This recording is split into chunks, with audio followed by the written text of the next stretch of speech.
different from any one of 100 small, dried-up cow towns in the West. It was just harder to get to. I'd push Scar all day through country that wasn't fit for prairie dogs. And thinking about that 50-mile ride back to Cooper City tomorrow didn't make either one of us feel any better. That you, McCall? No, McCall's sick. He sent me instead. Who are you? It's Bonner, Sheriff. Vint Bonner. Well, Vint, I'm glad to see you. You know what kind of job this is, don't you? Yeah. I'm supposed to take a man back to Cooper City to be hung. That's partly right. But this ain't a man. He's a cold-blooded murderer. I've met that kind before. Not like this one, you ain't. Not like Ransom Khalil. He's the hardest, meanest, lowest form of humanity I ever come in contact with inside jail or out. Well, mean or not, I've still got to take him to Cooper City. I don't envy your job, Vint.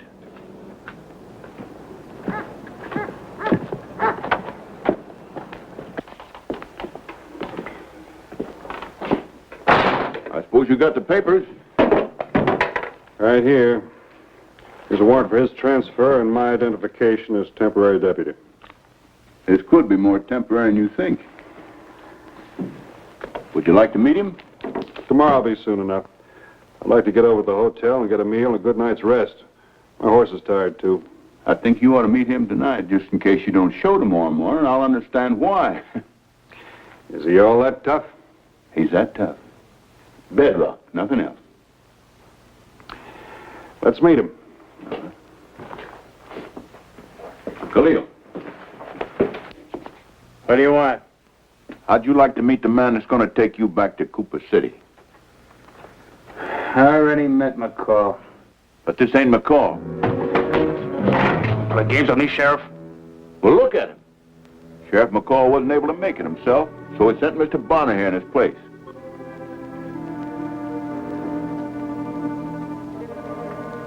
It's 50 miles to Cooper City, Mr. Bonner.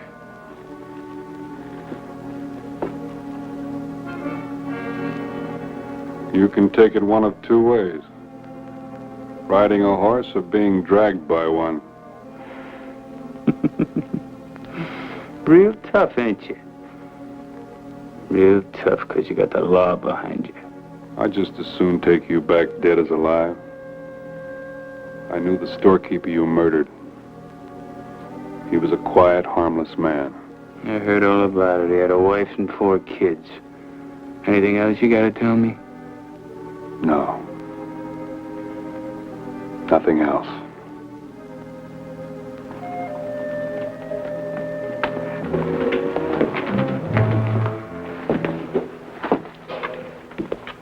You see what I mean? I see what you mean. He's the kind that doesn't bend. That's Khalil. He'll never bend. He'll break. What? When the pressure gets too tight, he'll break. Not Khalil.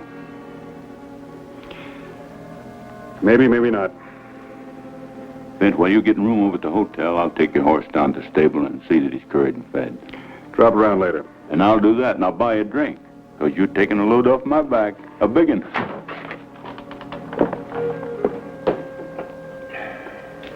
Well, you can't stand on one leg. Drink up, I'll buy another one. That one's enough. It's a long ride tomorrow. I'll need all the rest I can get. Howdy, Sheriff. Hello. Is this the fellow who's taking Ransom Khalil back to Cooper City? You see how that kind of news travels? What about it? Oh, nothing, Sheriff, nothing. Only I was just wondering where I could find Khalil's woman. Well, I guess she's around town, all right. Sheriff! Even if she is Khalil's gal, I'd give every ounce of dust I ever mined to have her look at me once. Just once. The way she looked at Khalil. Never could figure out what she seen in that cuss, that sour puss. He just as soon kick a woman as kiss him. Well, I guess some heifers just ain't choosy about the pastures they roam, huh?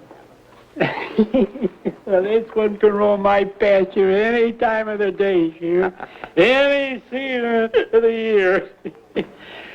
Valia's her name. The prettiest little trick you ever did see. Skin the color of ivory, and the hair was just as black and... Old timer, I think you better stick around civilization for a while. You getting balmy wandering around the desert all the time. Balmy, you call it? I just wish I was 20 years younger. I tell you, I'd go after that black-haired little gal, and I... That's what I do.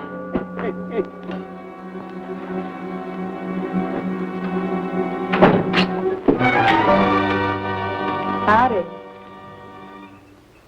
You want to get yourself killed? Not for a spell yet.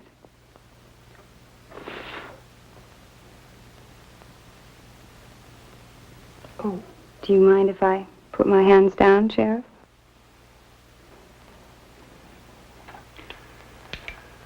Sure. And I'm not the sheriff. You'd be Valia. Yeah, I'm Valia. You, got anything to eat around here? Sorry. Ain't had a square meal since that skunk Khalil got himself thrown in jail. There's a place downstairs. I'll stake you to a meal. Well, now, you're a gentleman. That's what you are, a real gentleman. How'd you get in here? Just walked in. I saw you on the street talking to the sheriff. Figured you'd stay here. It's the only hotel in town. I asked the clerk for your room number. I'll stake you to a meal, but you're walking out.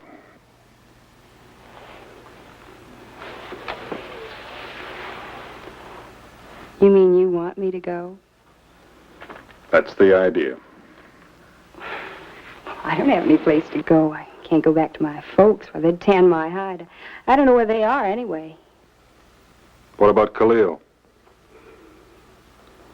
I wouldn't ask him for anything. I wouldn't touch $1 million gold if that skunk had anything to do with him. I was told you were fond of him. I was. Oh, I'd be glad to see him swing. You know what he did? He's got some money hid. You think he'd tell me? No, sir. Said if he couldn't spend any of it, neither could I. He wouldn't care if I starved. What did you expect to find here? You. Just you. I know a lot about you, Mr. Bonner. I know you're tough, but you ain't mean. I know you're taking Khalil back to Cooper City where they're gonna hang him. And when they hang Khalil, there'll be nobody. I'll be all alone.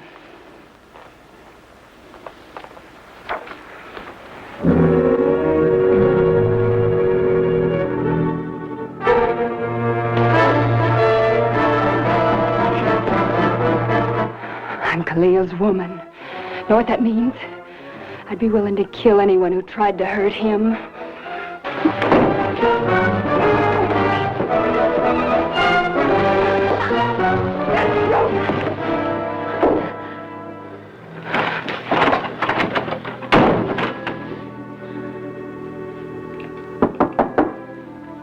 Come in.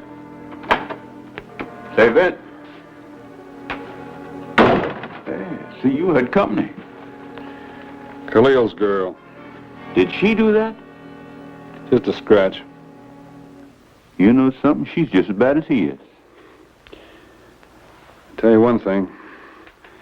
She loves him. Yeah? Well, that's no crime, is it, Sheriff?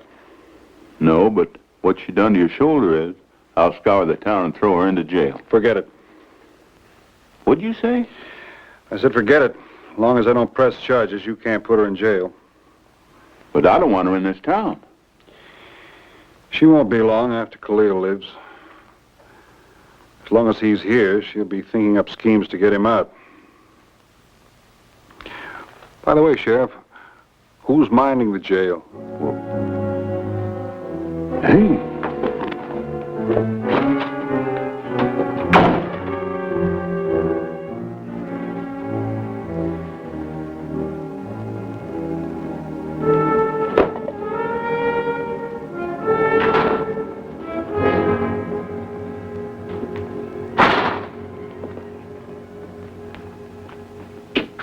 All right, Khalil, let's get going.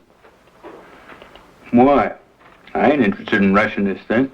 Come on, stalling ain't gonna get you nothing. Let's get moving. Suppose we give him a little time to finish his breakfast. I ain't asked anything from you, mister. You're not getting anything, except one more minute with that. And that could be the last breakfast you ever gonna eat. I'm through. Lots of things can happen in 50 miles.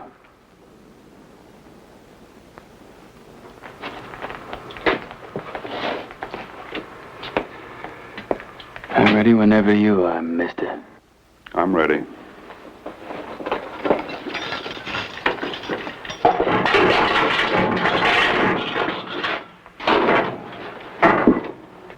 Well, I guess this girl's given up, Vint. But you keep an eye peeled just the same, and not alone for her. I understand a few renegade Apaches broke out the reservation and are prowling south. I heard that before I left Cooper City. Well, it's your show from here on out. Good luck to you, Vint. Thanks. So long, Sheriff. Move out.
Not easy to eat with those things on your wrist. Hear me complaining? I'll take them off if you promise not to try anything. Promise to kill you the first chance I get. Guess they stay on then.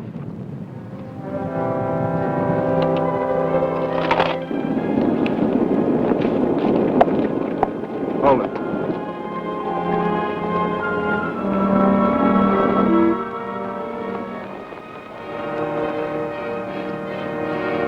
Worried about something, mister?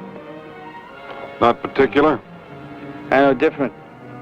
I heard what Jernigan said back in Salt Lake about those renegade Apaches being on a prowl. We'll rest the horses a while.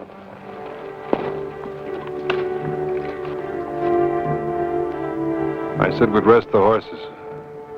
Get off.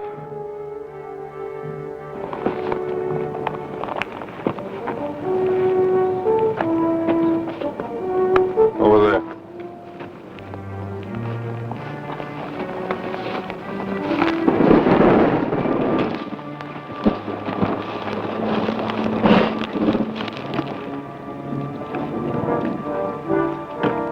You sure picked the place, mister. What's wrong with it? Them Indians could be anywhere in them hills, waiting to pick us off. Are you thinking about it? I was wondering if you thought about anything, Khalil. I can think as clear as the next man. Only difference between me and them, they ain't got my kind of guts. No man's made of iron. Look, I know what's waiting for me in Cooper City. All right, so it's going to happen. That's all there is to it. I wasn't thinking about Cooper City. I was wondering about those Indians. What would happen if they came down? Well, if they come down, I can take it here. Same as in Cooper City. Here, have a drink. I ain't ask you for nothing, mister. Have a drink.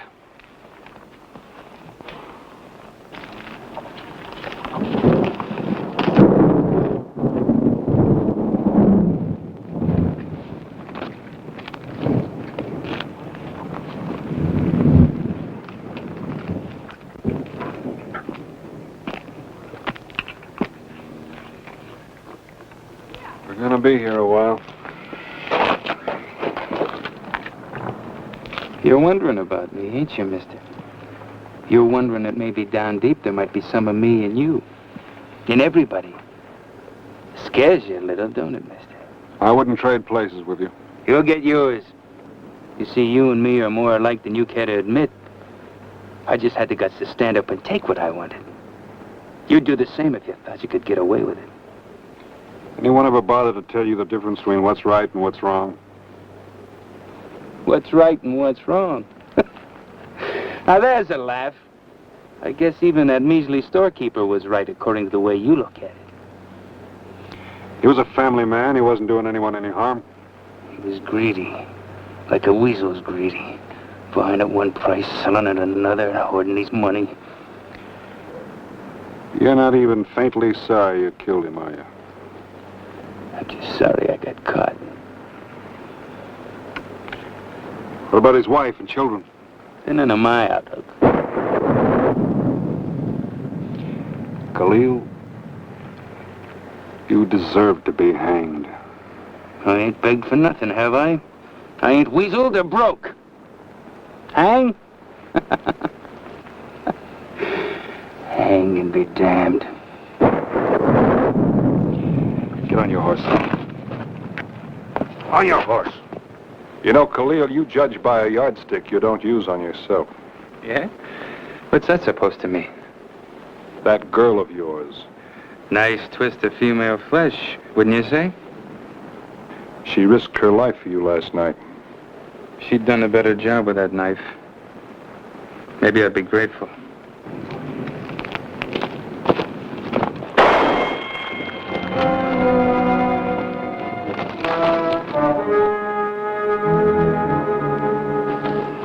You move wrong and I'll put a bullet in you before you've gone 10 feet. Gonna gun a woman. Too bad she's out of close range. She better stay out of range. No use, mister. She'll be dogging us every step to Cooper City. Ain't so bad right now. But come nightfall, she's like a cat. She'll creep up behind you, soft as you please. And she'll have her claws deep in you before you know it. But you already know that, don't you, mister? If that's what you wanted, why did you fire that shot? To put a bullet in your head, that's why. But you just said it yourself. She's out of range. She knows that, doesn't she? What are you getting at, mister? She could have waited till nightfall. Easy. Why risk warning me with a bullet that didn't have a chance? I said, what are you getting at? Your girl? I think she's in trouble. I think that shot was a call for help. She can help herself. No skin off my hide what trouble she's in.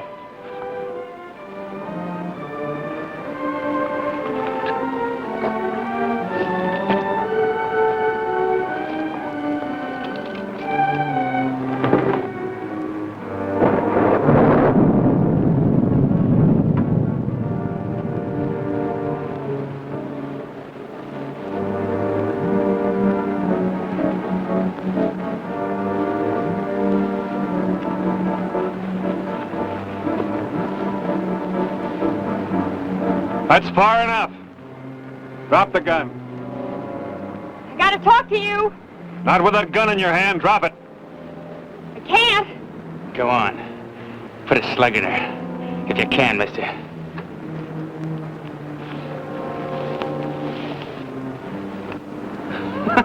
I swear. Afraid to shoot a woman. Go on, honey. Put one in his teeth. Show him you're my gal. Stop right there, I'll put a hole in your arm.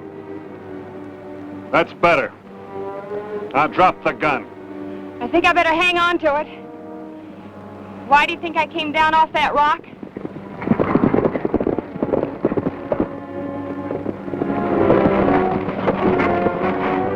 Behind these rocks, both of you. Hurry up.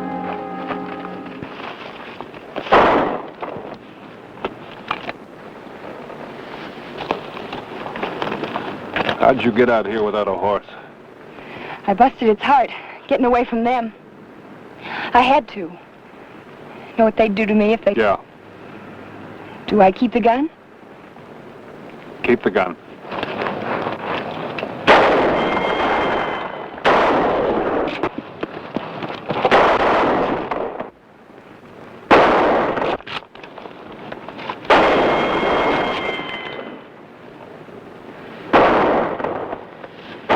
Khalil. What? Well, this sort of throws odds against me, hon, but they ain't hung you yet. It's great. It takes care of everything, don't it? Khalil? What do you want? Well, I'm sorry I didn't do better last night. I tried. Forget it. What's done is done.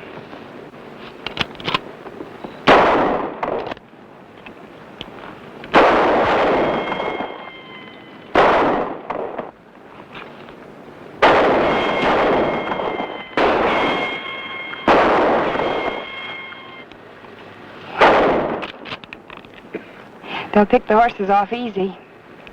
And then we're stuck. How well can you take starvation? They won't stay around long. They just broke out of the reservation. Their only chance is to make the border. We're only a temporary diversion. That may be true. Except for Valia here. He'll stick around a while for Valia.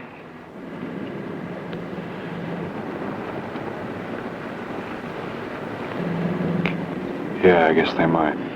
Hey, you! Hey, you down there! What do you want? The girl. You got girl down there. You go on, get out of here. We're young, strong. We have some fun. You've had your fun, now go on. Mister, you ain't gonna talk him out of this. I can try. You can try all you want, but you're not gonna do it. You give us girl, we go away. You keep girl, we kill you both. Khalil, What do you want now? they mean it, Khalil.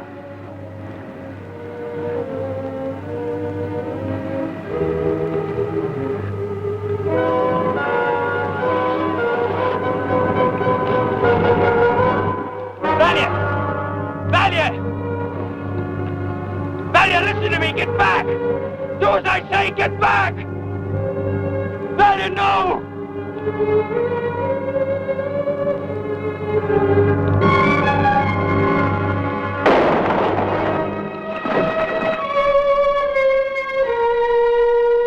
Valia! Valia!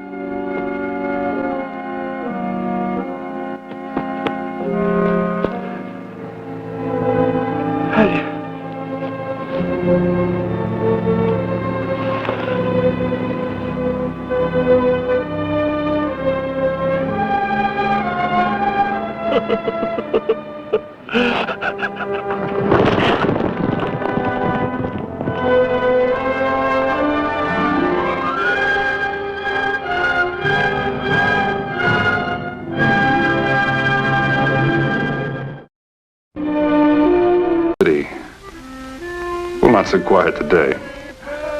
I remember just a few years back when it was the hottest tempered town in the whole valley. Guess that's all gone now. Only excitement left appears to be a couple of noisy drunks. Oh, that gets you right in, that song. Yeah, it does. Just enough of this. You boys have had it. Cool you off a bit. Ain't gonna be no nonsense in this town, not so long as I'm sheriff here. Wait a minute now. Just a minute. Go. Wait a minute. Now, just a minute. We just had a little fun. What are you doing? I know that, John McGovern.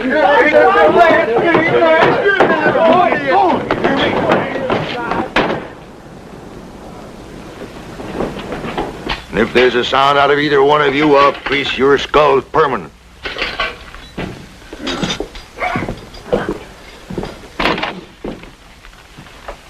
Well, what can I do for...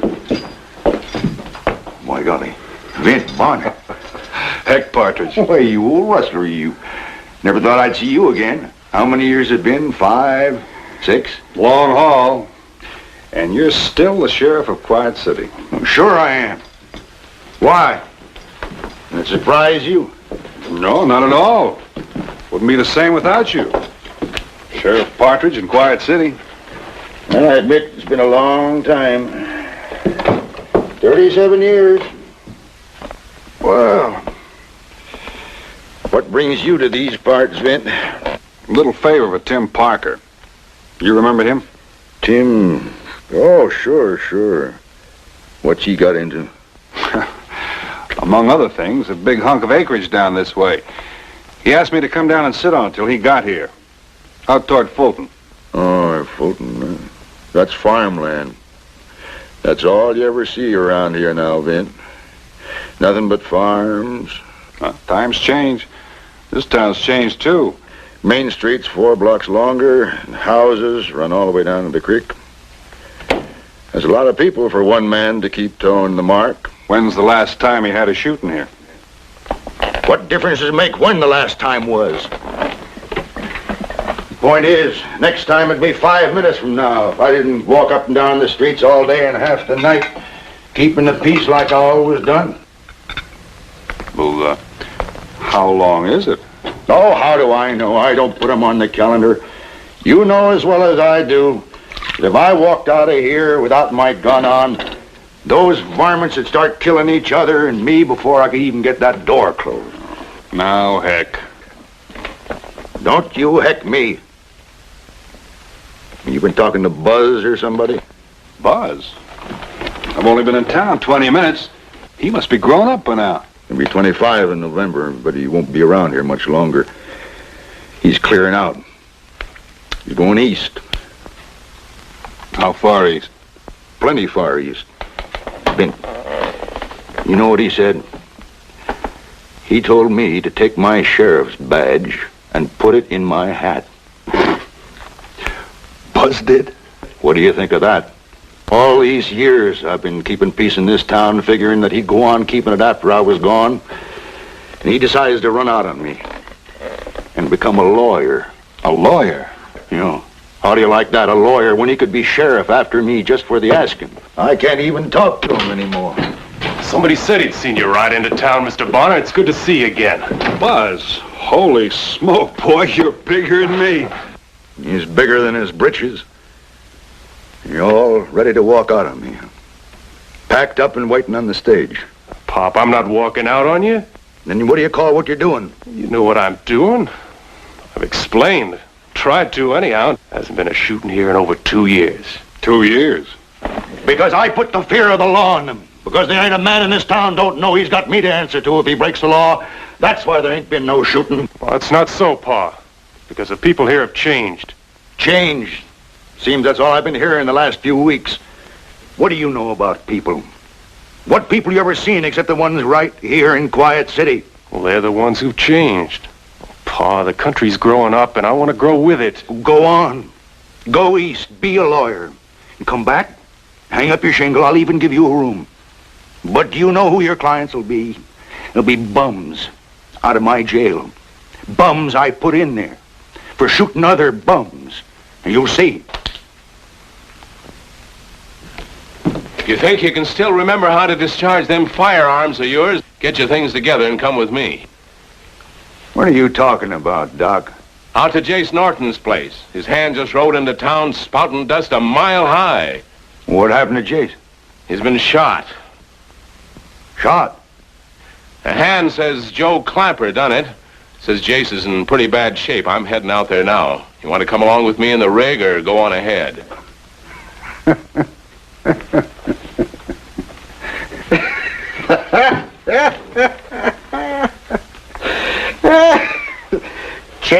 Changed, have they? Respecting the law, are they? Well, go on. Go east and learn to be a lawyer. Maybe if you learn fast enough, you can take on Joe Clapper for your first client. So this is how the country has grown up, huh? Oh, I gotta laugh at you two. Honest, I gotta laugh. Oh, come on, Doc. I'll pace you out there.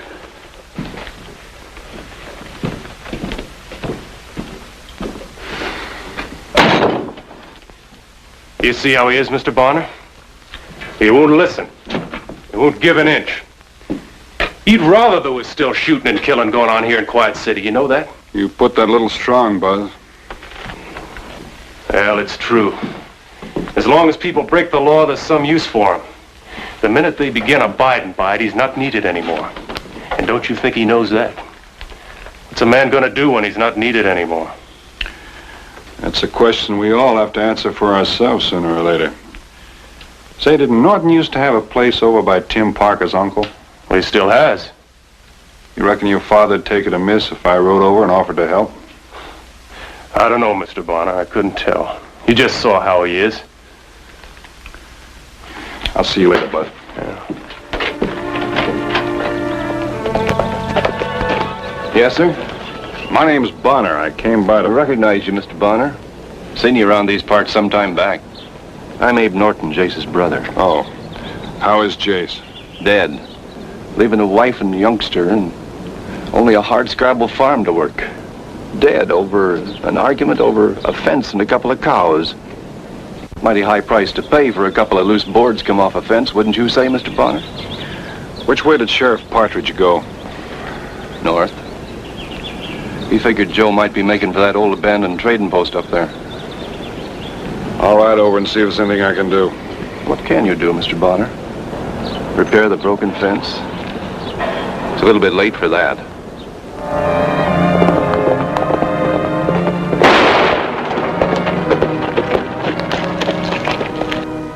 Joe Clapper, you come out. This is Sheriff Partridge.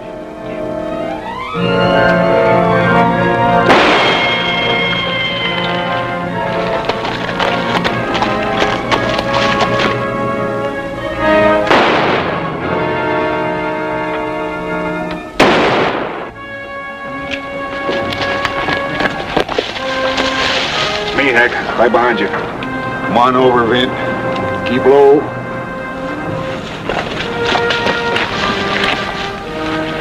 I came by Jace's place. Did you talk to Abe? Yeah, I talked to him. You know what Clapper's packing? Nothing but a 6-gun. Anybody there besides Abe? No, I didn't see anyone. Oh, I reckon he ain't had much time yet. Time? Everybody hereabouts like Jace. Nobody much cares of this Joe Clapper. Wouldn't take Abe half an hour to round up a dozen or more. What for? Necktie party? You don't mean that. Oh, don't I? Hold it. Hold it, Vin.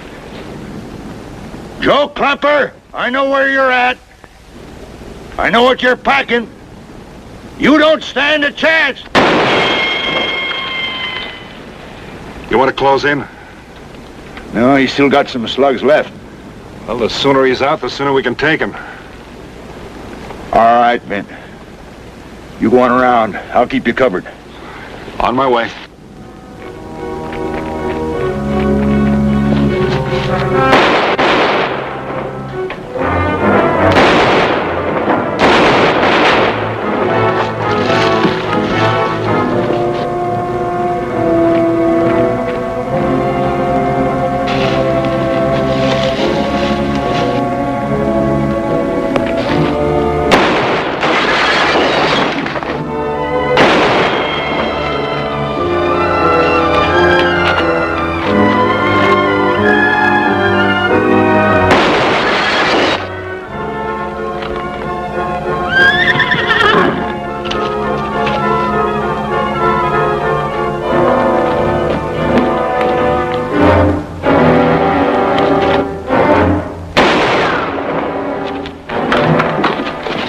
Don't move. That means don't turn around or anything.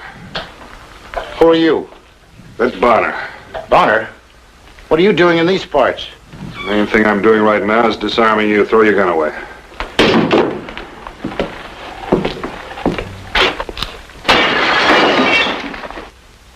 Come on in, Heck. Well, I guess it's all finished now. That's just what it is, mister. Finished. Drop your gun. Keep your hands in the air. But I always gave him my gun. Shut up! I don't want any moves or fast talk from you. Now, turn around. Turn around slow. Turn around, I said! But he's already disarmed, Heck. All right, then. I'll take over from here. Now, put your hands behind your back. But, Sheriff, I'm coming in peaceable. No, you hear what I said? Hands behind your back. All right, Vint. Tie him up. Do you think you need to? All right, I'll do it myself. Don't you move, mister. Not a move, you hear me? And grab up his gear. We gotta get out of here fast.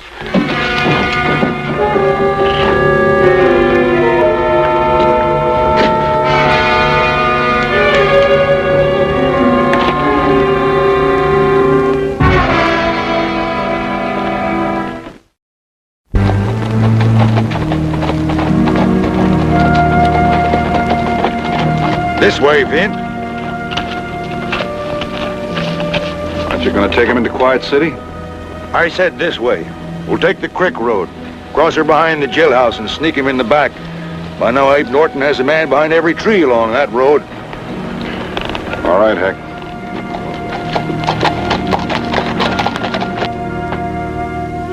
Give me those keys. Get that street door bolted and barred. Quick now. Come on. Now you get in there and keep quiet. Nothing's gonna happen to you, understand? Get in. You hear me say bolt that door?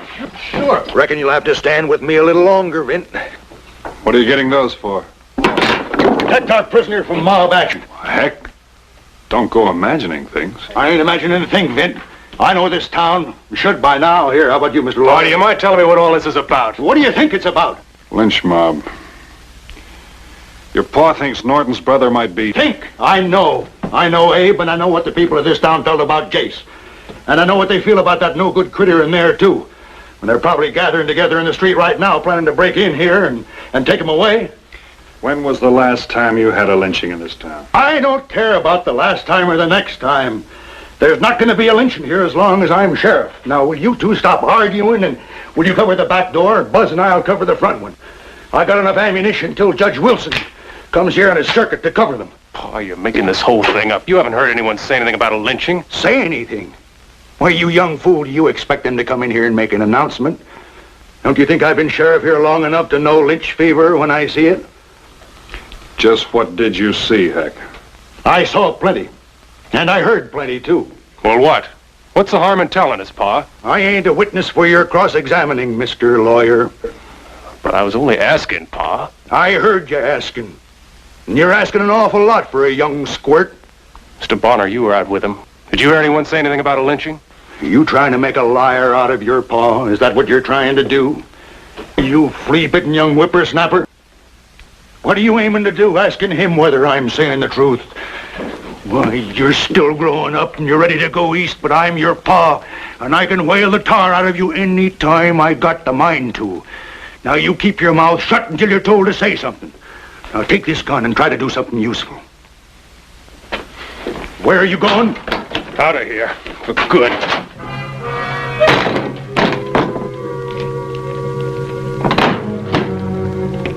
For good is right.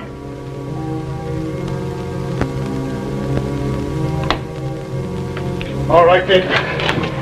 I reckon you and me'll have to hold them off alone. You take the back, I'll take the front.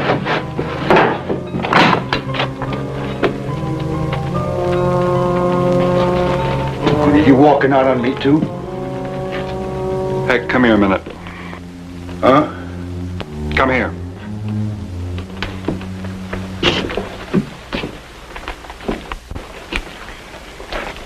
You see any lynch mob out there?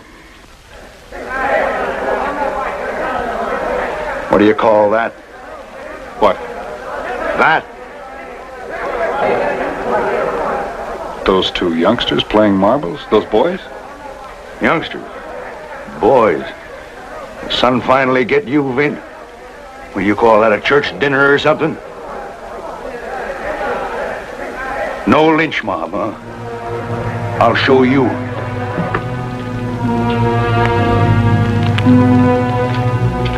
Getting off the streets. I said getting off the streets.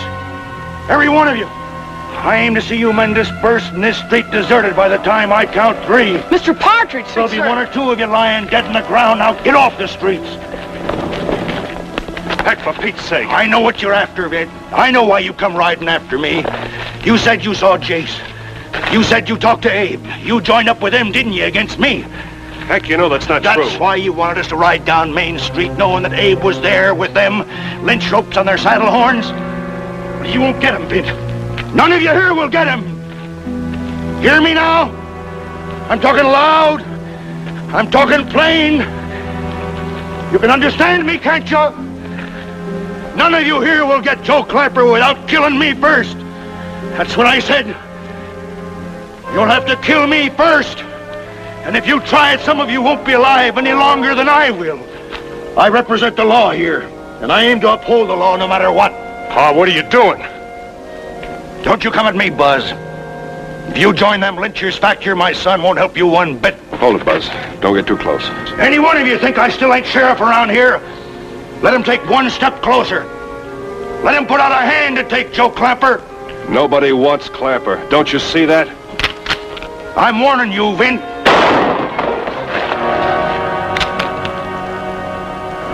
I'm warning all of you. Who was it said you didn't need a sheriff around here?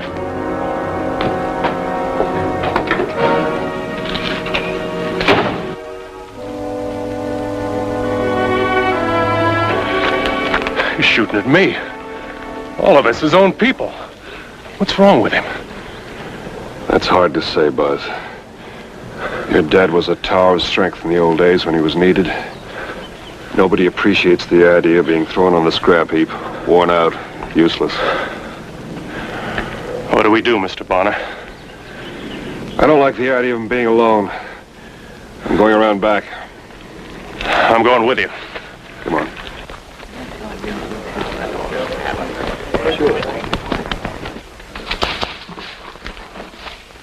You come with me. I'll go too, Sheriff. You stay put. Now, just a moment. I want to see the Honorable Judge McGonagall. He's my lawyer. What are you doing now? You want to get lynched? I want to keep you where I can see you all the time. Stay on the line of fire, Buzz. I'm going in.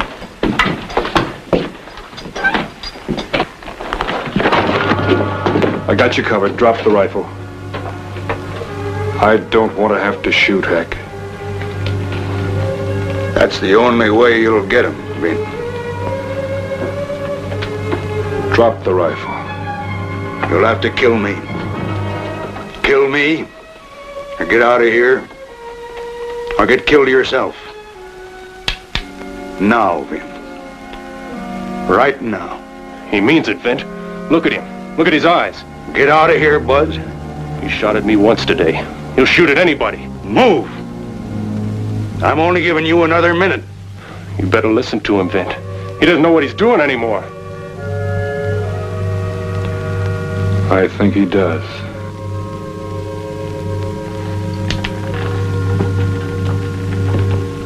He's been the sheriff here a long, long time. Go ahead, Heck. Pull that trigger if you think you can.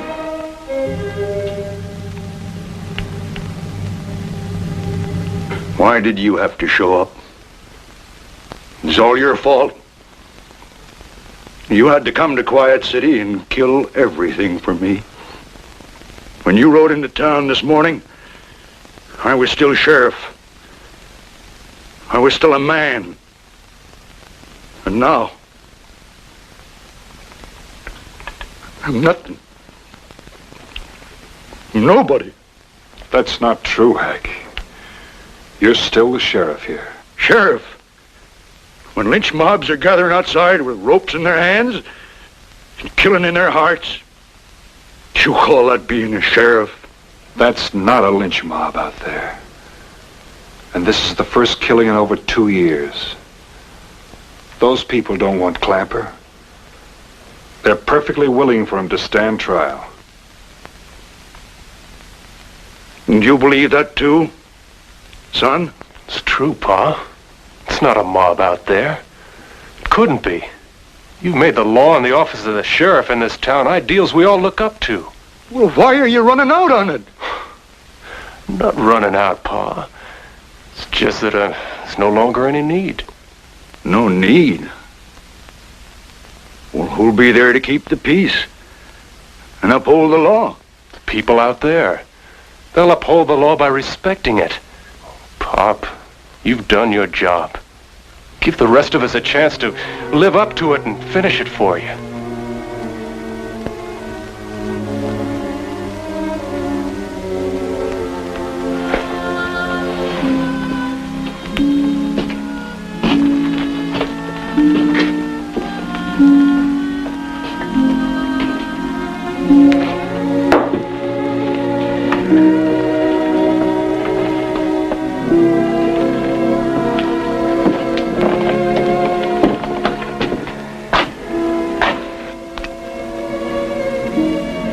I guess I've served my time.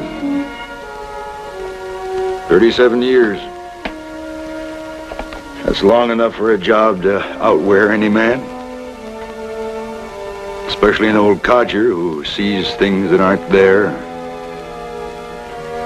And who hears voices that exist only in his head. That can happen to a lot of people. But I ain't dead, Mint. What are you supposed to do when the job's all done, but you keep on living? You're still sheriff. Till Buzz gets back, steps into your boots.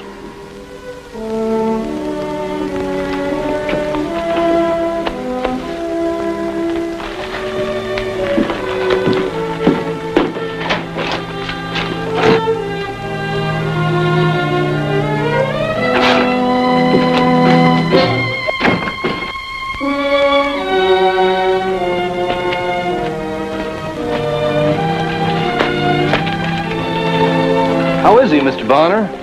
I mean the sheriff in there. Is he going to be all right? I think so. He's been sheriff of Quiet City for almost 40 years. We wouldn't know what to do without him. Now, what kind of a name is that for a town? Quiet City. Just doesn't sound reasonable somehow. Well, the town council's open for suggestions, sir. Why don't you call it Partridge? Partridge. Turn it over in your mind.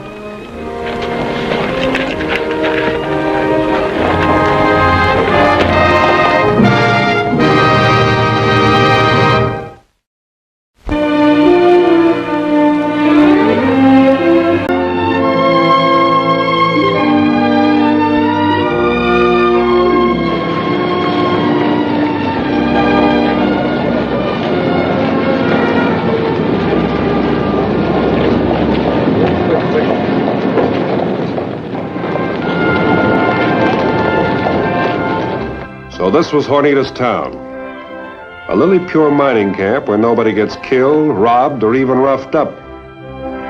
My friend Marshal Murray at Sacramento had asked me to look into the matter. This I had to see.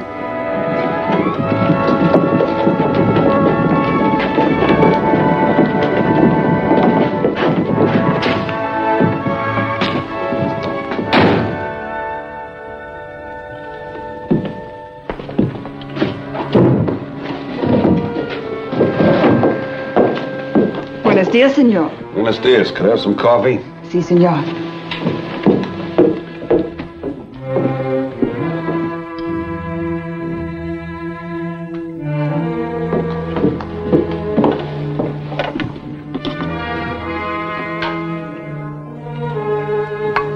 Thank you.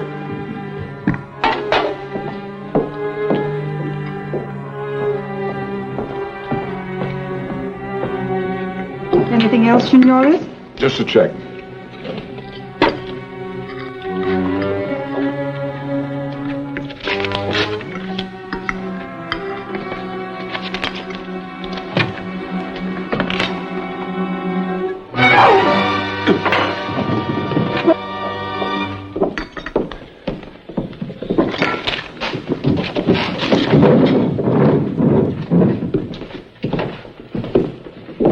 Look here, Miss Hobbs.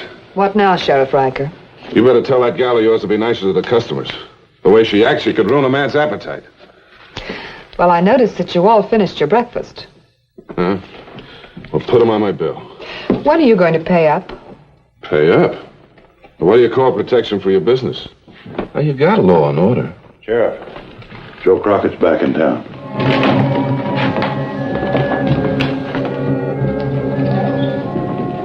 He won't be for long.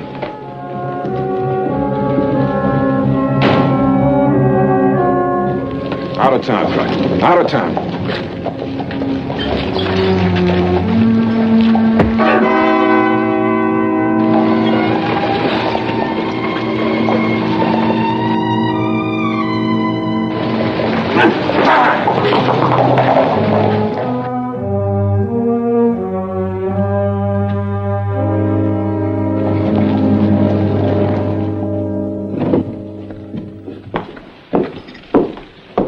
Moss Cafe, senor? No, thanks. Just a check. Tell me something about your boss. Miss Amity? She's a very sensible young lady, senor. But she lived by the good book.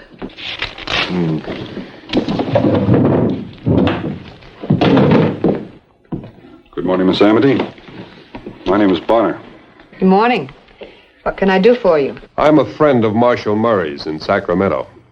He asked me to drop by. How long has this been going on? Too long. Some night somebody going to fix Sheriff Riedker. Rosita, that is not the way of the Lord. Madre mia, always the good book. She is one sweet angel, senor. But how are you going to fight Big Devil with one little angel? Looks like what you need is a change in the office of sheriff. I think Marshal Murray would approve. Rosita, watch the door. See.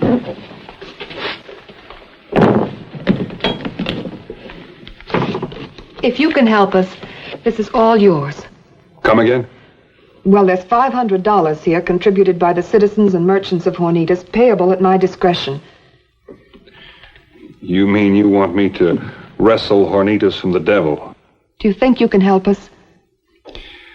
Miss Amity, for $500, you just bought yourself a new angel. Oh, just a moment. May I have your gun, please? Huh? Well, I don't hold with violence and bloodshed. It's against my principles. Well, what have your principles got to do with my gun? Oh, I'm afraid it must be expressly understood that you're not to kill any man, or even hurt any man except in your own self-defense. Miss Amity, with me, it's always self-defense.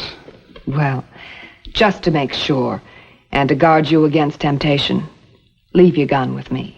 You want me to go out into that town without a gun? The harder the victory, the greater the glory. Oh. Hey, may I say, the good book. You hold it.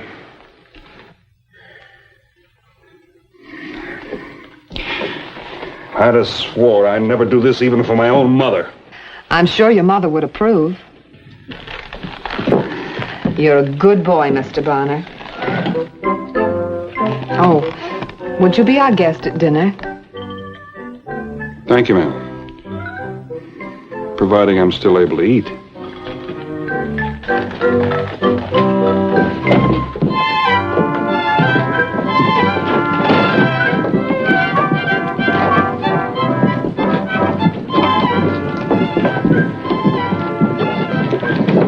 Well, maybe she's got something, Scar. Maybe if a man used his brains, he wouldn't have to use bullets. Let's give it a try.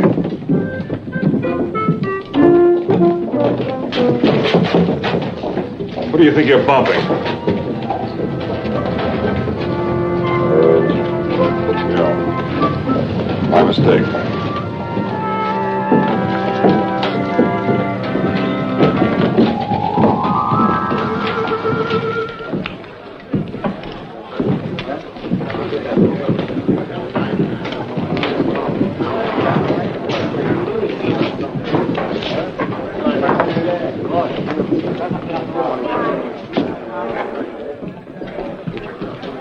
Morning, Tony.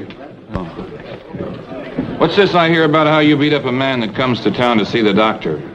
Maybe buy a few drinks afterwards. Crockett asked for it. I already warned him to stay out of town. And every time you do that, I lose a customer. Why do you have to be such a stupid ox? Who you call a stupid ox? It wasn't for me. Take your hands off me. Listen, amigo.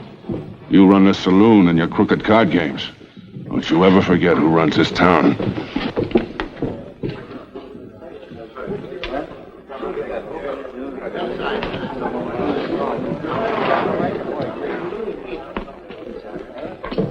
You're new here. Yeah, just passing through. I'm Sheriff Riker. Who are you? My name's Bonner. Now, you ain't related to Vint Bonner. Never heard of him. My name's Joe Bonner. Don't matter. I notice you ain't toting a gun. How come? Well, let's just say it's moral principles. Moral what? Well, believe it or not, Sheriff Riker, there's some people that don't hold with toting a gun. Yeah, well, back east they're safe, but you take a tough gold camp like Hornitas. Any man who can't protect his life and property, he better buy himself some protection. Oh. And if he bought himself some protection, how much would it cost? Well, I'll make you a special rate. Only $25 a day. It's pretty special. Isn't it a little steep? It's life insurance. For instance, if I was to get tough with you right now and pull a gun, was to tell you to take out your wallet, what would you do? I'd take out my wallet. 25. That's all. Just a minute. Does this guarantee to protect me no matter what happens, or what trouble I get into? Best protection money can buy. For the rest of the day. Oh, I forgot to mention. My day's over at sundown. Now, nights get real rough. Then we'll make a new deal.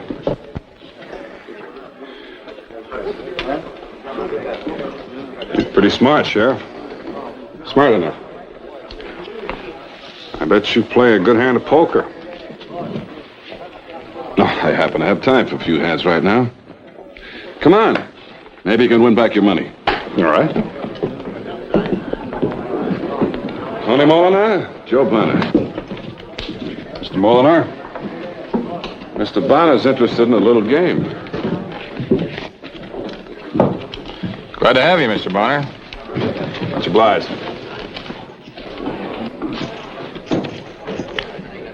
That last card, Bonner. You dealt it from the bottom.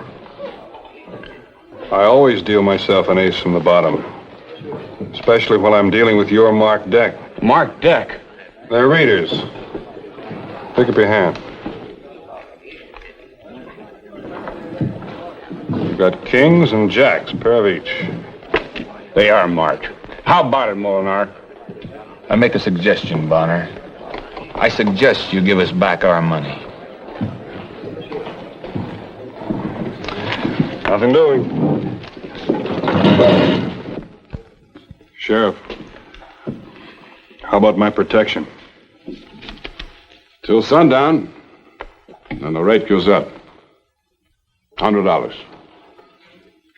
50? 75.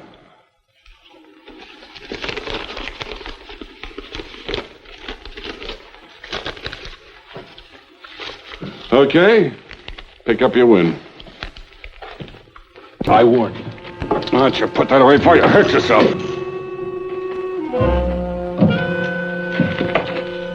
Well, gentlemen, it's been a pleasure. Hold it!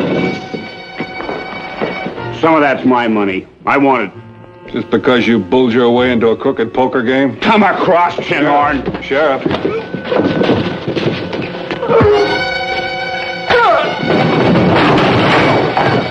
All right, get him out of town. I don't want to see him around.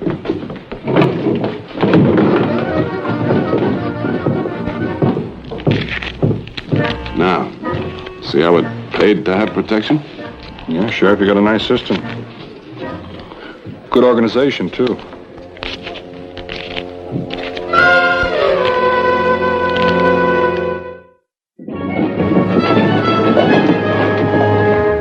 That sheriff of yours is as crooked as a corkscrew. Fortunately, the saloon keeper's just as bad. Fortunately. Sure. You remember in the good book where it said the men of Gideon got their enemies to fighting among themselves? And then just sat themselves down to watch the battle. But, wouldn't that be promoting violence? Well, I don't recall reading where anyone was punished for using their brains. Not that I guarantee results. Everything is possible, if you have faith. Firearms have been known to help. Well, I admire your principles, but I'll try not to die for them.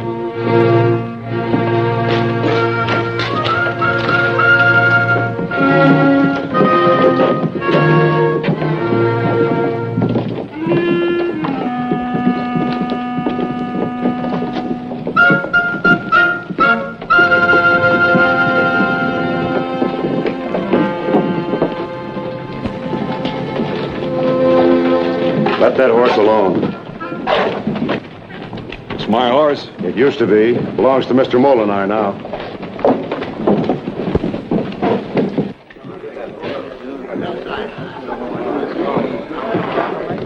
Glad to see you on the job, Sheriff. Arrest this man. He stole my horse. You stole my money, I stole your horse. Now we're even. I paid for protection for my life and property, didn't I, Sheriff? I made a deal with you, but I don't recollect none with your horse. What do you think of our sheriff now? Very efficient, isn't he? Very efficient. For a double-crosser. Fighting words, mister. I want the protection I paid for. You got it. At my expense. I've had enough out of you. What's more, I'm fining you for disturbing the peace. That ought to do it. You ought to be glad to get that back. Now, there's a stage leaving for Sacramento at 4 o'clock. You better be on it.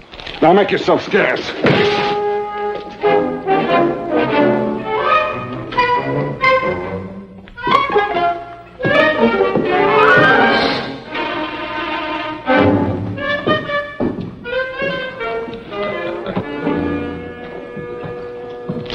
You don't keep your trap shut, I'll fine you, too. Mr. Bonner, you're back very soon. Is there anything wrong? Oh, nothing much. Just my horse has been stolen. I've been robbed, given the bum's rush, and I want my gun back. You've forgotten our agreement. Look, the sheriff called off his agreement with me, and I'm calling off mine with you. My gun, please. Then you weren't sincere. Miss Amity, I believe in the good book as much as the next fella, and I respect your principles. But they've taken my horse and all my gear and told me to get out of town on the 4 o'clock stage, so give me my gun! All right. Your gun will go with you on the stage. In the express box. For a lady who doesn't like violence, you're sure asking for a spanking. Mr. Bonner, you would do well to remember the men of Gideon. Miss Amity, Gideon. Hi, old timer. Look, I'll give you $50 for that equalizer. $50? That's right. Sorry, son, but money can't buy it. In this camp, a man needs life insurance.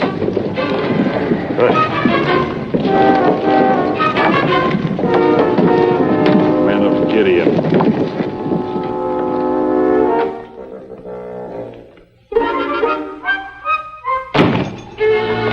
Get out. Nobody's allowed in here. I'm already in. What do you want? My horse? Don't get me wrong, I'm willing to pay. He left me a little over $200. You value your horse very high. Well, he's more than just transportation. He's more like my next of kin. I wonder how my friend the sheriff would feel about me making a deal with you. Your friend? Don't make me laugh. There's no love lost between you two. You don't like him any better than I do. No, he's not a very likable fellow, but his fists, they command respect. Not to me. You're not afraid of him? I'd take him on if I had a good reason. Such as your horse? That would be a good reason. Of course, I haven't got a gun. I'd need backing up. How about it? All right, it's a deal. It's not very big. But I always hit the man I aim for.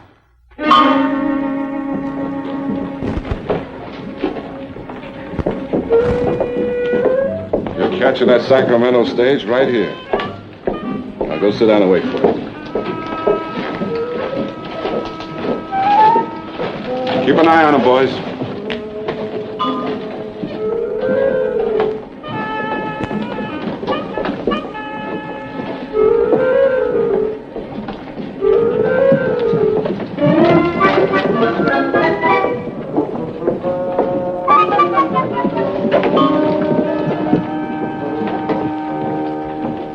Miss Amity, may I please have the package?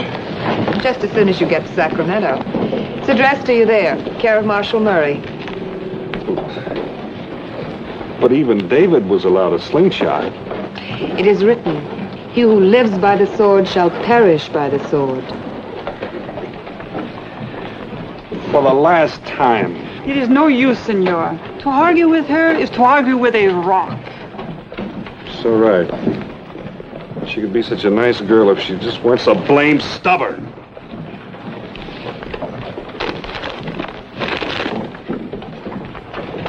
Now, look, Bonner! What are you trying to do? Rob the lady? Thank you, Sheriff. You're welcome, miss. Now, sit there. Mind your manners. Mine. What are you looking so cheerful about it? Am I? About time for the stage, isn't it? And that tin horn's gonna be on it. What if he objects? I'll put him on myself. In person. It's an excellent idea.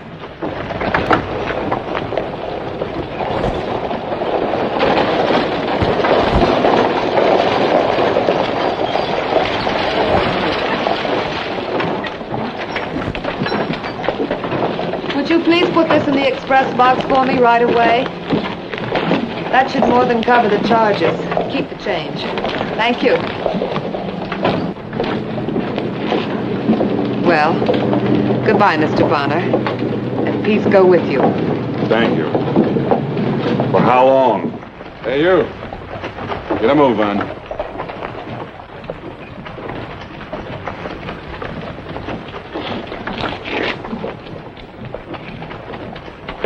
Move!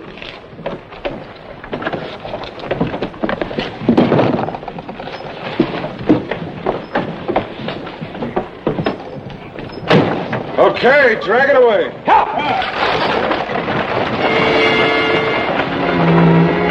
Oh, wait a minute, Sheriff. You wouldn't shoot an unarmed man. Not in front of all these people, anyway. Would you?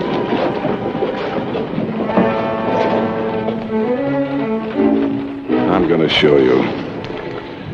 After I get through with you, you're gonna be real sorry you ever came to Hornitas. I know he's your duly elected sheriff, but as far as I'm concerned, he's a yellow-bellied skunk. The kind of a man who would hit a man when his back is turned. See what I mean? Here, I'll give you a hand.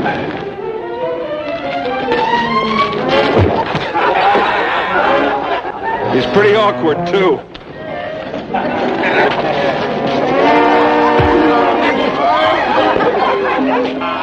Soft in the middle. Too much beer.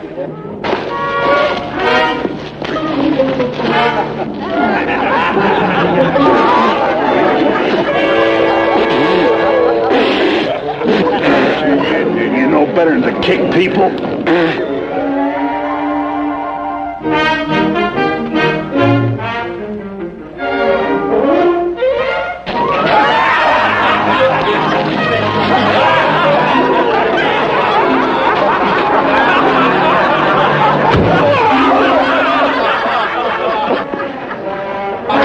I bet you 2 to 1 he's got a glass jaw. Now, if you want to stay up when you stand up, you turn in that badge.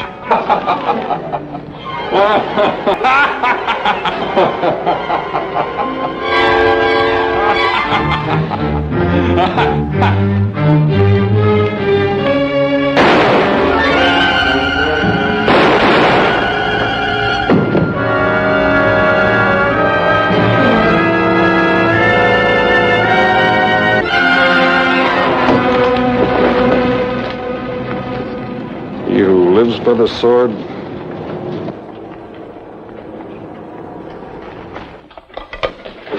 Well, I'm glad you're early. You're going to have a really fine supper. Well, I'm afraid I can't stay. Oh? Sheriff Riker's deputies just left town. You and the rest of the folks can go about the business of electing a new sheriff now. Can't you stay and tell them yourself? I have to catch up with my gun. That is, if it's all right with you. But you will try and remember the men of Gideon. I'll try, Miss Amity. But good doesn't always triumph over evil. Sometimes it needs a little extra push. I know I gave you a hard task, but I can't change what I believe. And like the leopard in the Bible, I guess I can't change my spots.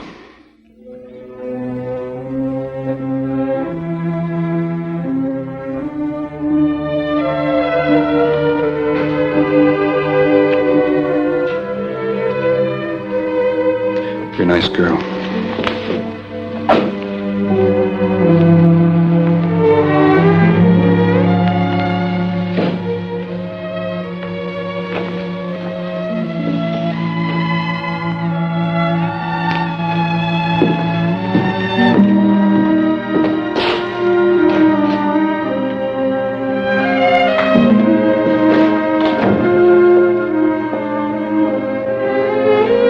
Madre mia, the best hombre you ever meet in all your days, and you let him get away. Go after him. No, Rosita. He said it himself. He's not for me.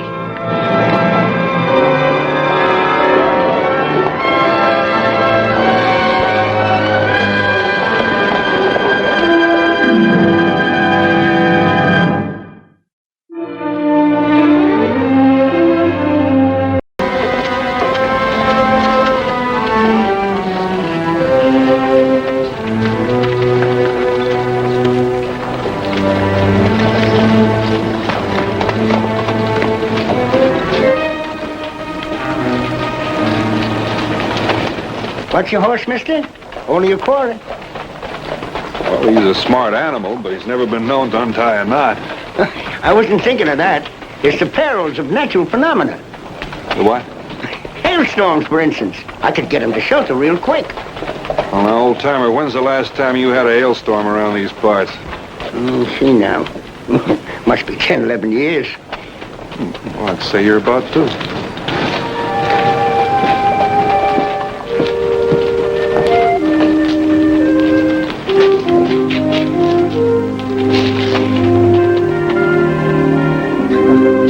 Seems like a peaceful little town. Peaceful as they come. Except for last Saturday's fracas. We haven't had a killing here in 5 years, ever since Sheriff Kropp went into office. Well, judging by the sign outside, I don't see why you should object to a little trouble. I suppose not. I just couldn't take no pleasure in burying Arnie Ledbetter. Nice young lad like that. Of course, Arnie should have known better than to throw down with Bonner in the first place. Oh, easy, mister. I almost cut your ear off. You sure you got your facts straight? Well, sure. Going up against a man like Vin Bonner is just plain suicide. Here, you can read it yourself. Seen it happen. We're standing at the bar at the Ace High Saloon having a beer. Happened right in front of my eyes. Give me a towel. Yeah. What was the fight about? Well, nobody seemed to know it happened so fast. Arnie Ledbetter was a big, good-natured Swede. Sober, he'd had sense enough to be scared. Was it a fair fight? I used to have a little woman down in Wichita. Had a nasty habit of throwing cookware at me. Well, I didn't think it was fair that I should be a target for a frying pan. Then, on the other hand, she didn't think it was fair that I learned to duck so good. I guess fair is just a matter of your point of view. How would you like some of the finest turkey? Thanks.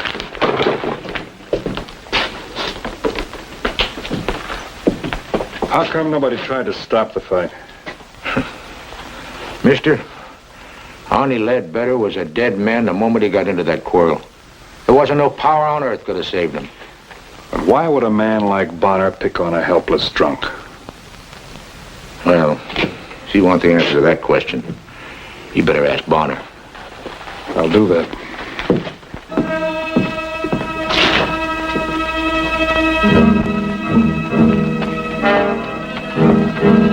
Interested in hearing the rest of it? What he didn't tell you? That gunman, that Bonner? He don't kill for pure pleasure. What he do, it's got to cost someone. Here he's out of town on a pay job right now. You know who paid for Ledbetter's death? You see Arnie's girl, Miss Evelyn Nemack. She has a millinery store. Ask her how come Arnie got himself all of a sudden dead. Yeah, that's her place. Mighty tidy possum, Miss Nemack. Here, old-timer. Register me in at the hotel. Take care of my horse, too. I gotta put something on the register book. What name will I sign, mister? Bint Bonner.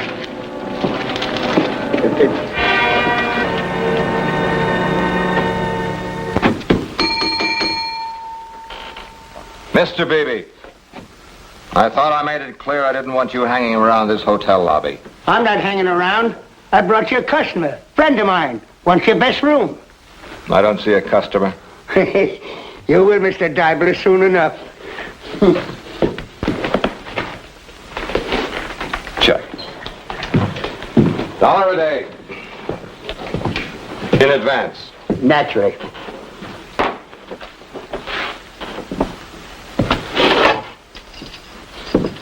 Room 6. Head of the stairs.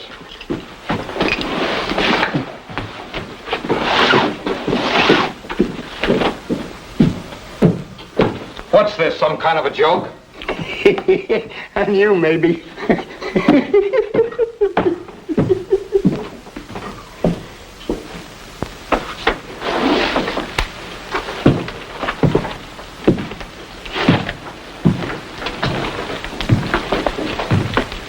Galway, what does this mean? Well, how do I know? Well, you just better know. Look, you... Later. I'll explain later. You better explain. You've got a lot of explaining to do. Oh, don't worry. It doesn't mean a thing. I'll take care of everything.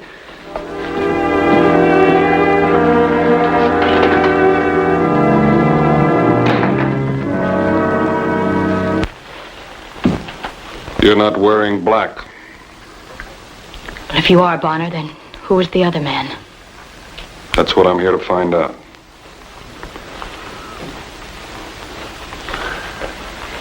What are you running away from? It's finished. This, whatever his name is, shot him. Arnie's dead. Why not leave it alone? I have to find out why. I heard you could help me.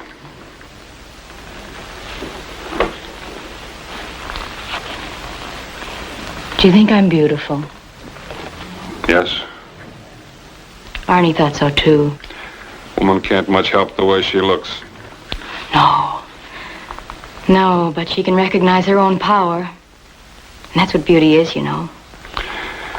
I know you're trying to tell me about Arnie's Do killing. I have to spell it out for you? A man was paid. A hired killer. Paid to murder Arnie. Paid by who? Arnie was an ordinary sort of boy. Good, kind, but oh so ordinary. A letter came in the post today from Arnie's father. He's on his way here for the wedding. You're still wondering what I'm running from? How do you tell a man? Your son is dead. Because of me. Who underwrote the killing? I didn't mean anything by it. You've got to believe that much. I never dreamed it would end up this way. Oh. To be paid compliments by a gentleman. A man of breeding and refinement. Do you know what that means to a girl in a town like this? It was something I needed. I was just being gracious.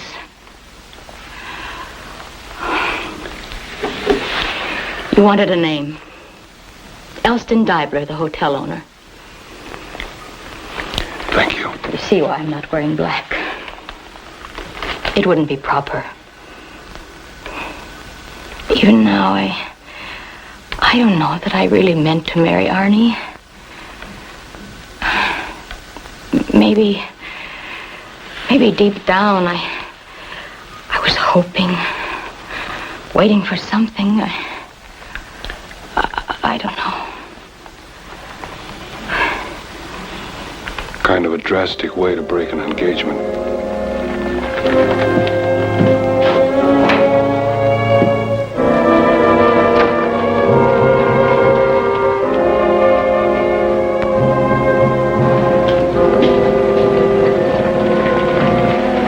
There he is, Sheriff. Civic Reception Committee. That's him, Sheriff. Tell him. When I need instructions from you, Calloway, I'll get in touch. What's your business in Grizzly Hill, mister? I'm waiting for Vint Bonner. I hear you call yourself Bonner. That's why I'm waiting. Well, there's two possibilities. A coincidence in names. He's lying, Sheriff. There's only one Vint Bonner. Well, that's the other possibility. There's only one sure way to find out. Not in my town. I don't care a particle who's the genuine Bonner. You boys want to decide the issue? Decide it somewhere else. And I want you out of town come sunup, mister. No ifs or buts.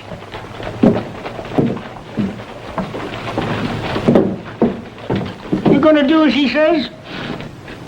What's the Sharpie got to do with it? Calloway's found a steady meal ticket in that new boy of his. He sets up the action, gets a slice of the pie for his trouble.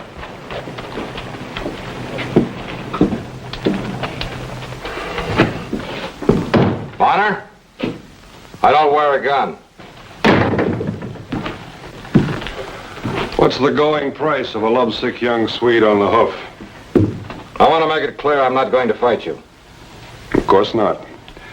A man of your breeding and refinement would find someone else to do his fighting for him. Stay where you are so I can keep my eye on you. I don't know what she told you. You know exactly what she told me. Arnie Ledbetter was nothing to you. You didn't even know him. I know him now. How much? What? How much? It's $1,000. If you want to fix blame, it was her fault. She led me on, played up to me. She is nothing but a cheap little flirt. I'm not going to fight you. You may not have a choice. Someone used my name to kill a man for money. Before I leave tomorrow morning, I'm going to clean that up. Whatever it takes to do it.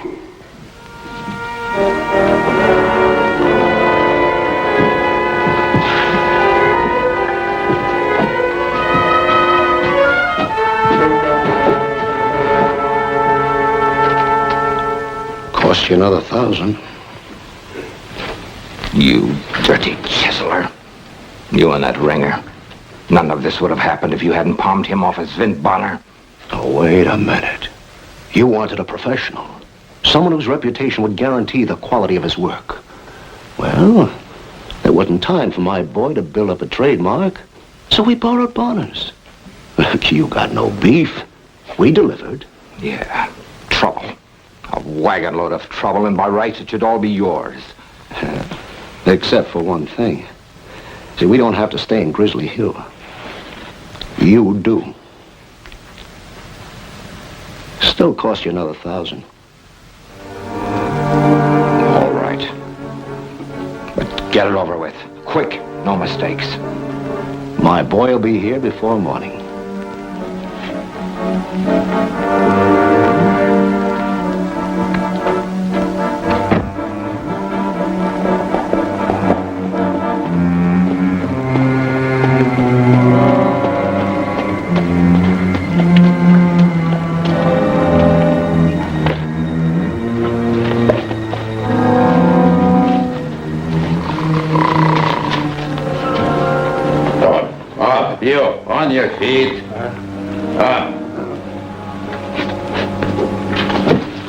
Take care of my horse, you.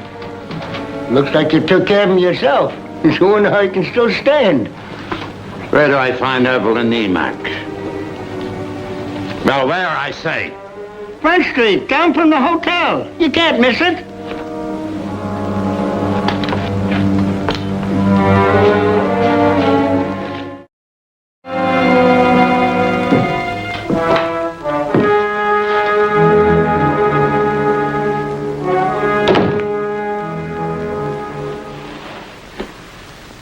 You, Isabel.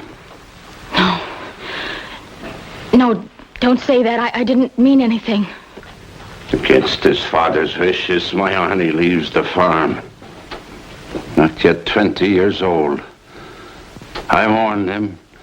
In the cities, I told him you will find women without souls. But he would not listen.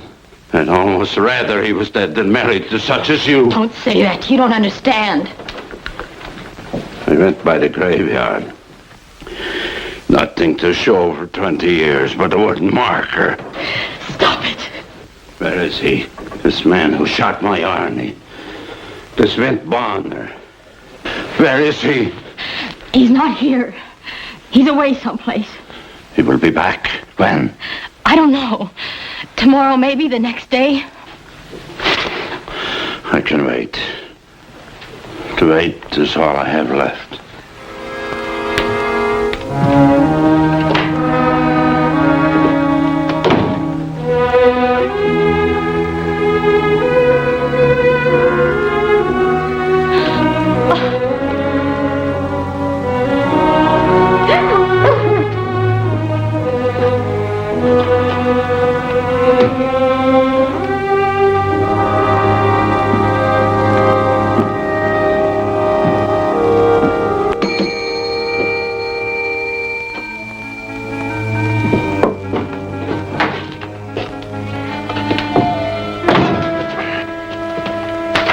What can I do for you? I want a room. $1 a day with breakfast. Sign here. I'll get your key.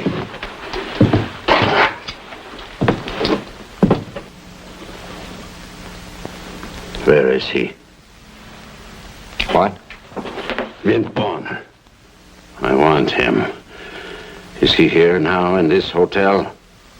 Well, My name is Olaf Ledbetter. I come 200 miles to find the man who killed my son. You understand, mister? Why didn't you say so in the first place? Bonner's in room 6, top of the stairs. You stay where you are. I wouldn't budge for anything in the world.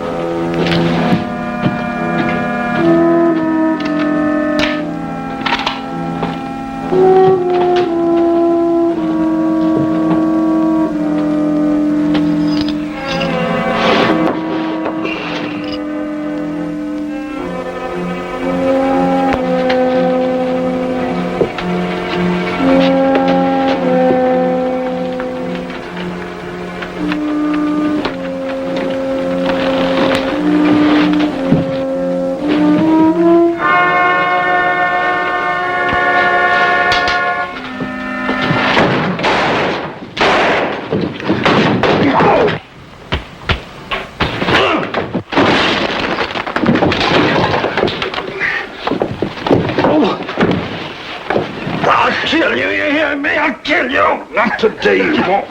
Sit up. To take from me first my son, then my strength. Why? Why leave me anything at all? My life, take that too. You're Arnie Ledbetter's father? I know what you're thinking, Mr. Ledbetter, but I didn't shoot your son. You're Vint Bonner. I saw your name on the book. Didn't he tell you downstairs? He told me you were here, that is all. I might have known. If you looked at the register, you'll notice when I signed in. Today. 5 days after your son was killed. I wasn't anywhere near Grizzly Hill when it happened. But You listen to me, Mr. Ledbetter.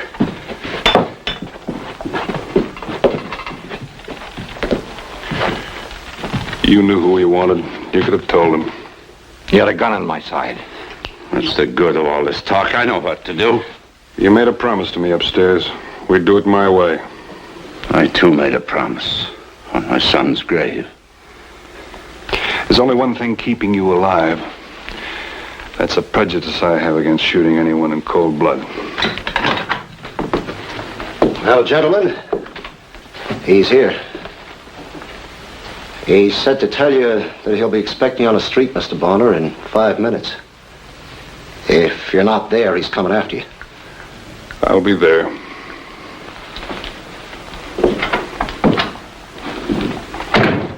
Your hand is hurt. You cannot fight. You wouldn't stand a chance.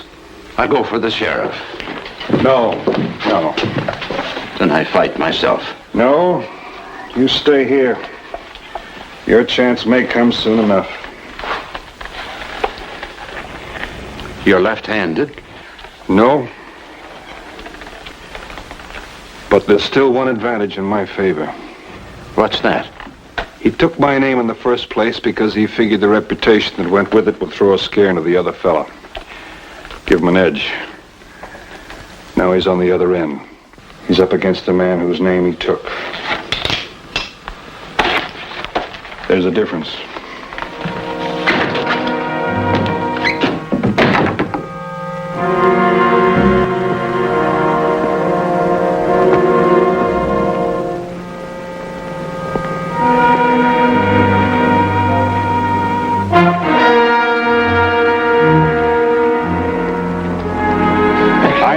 I know. Kellaway already told me the news. Well, anyway, you don't have to worry about the sheriff busting things up. I sent him out to loose scandals, chasing rustlers. What's the matter with your gun hand? Nothing. You better get off the street, old fellow. Things are going to get rough around here.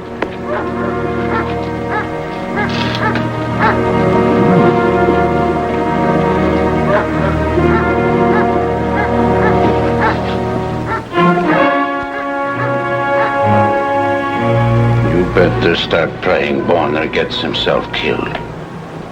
If he don't, you're the next one he'll come gunning for. You heard what he said. He wouldn't kill in cold blood. You think his blood stays cold? You ever see a man's face after a gunfight? After he's had to kill? I don't own a gun. You think that makes any difference?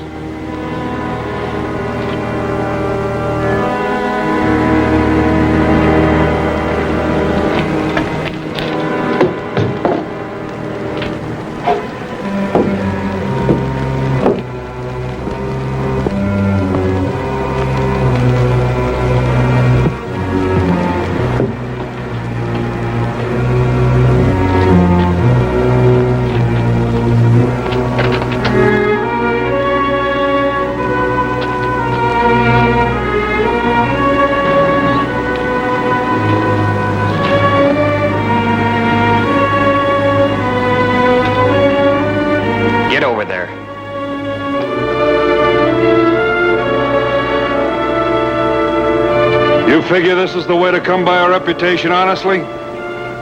You called it. It won't be as easy as Ledbetter. School keeps getting harder every day.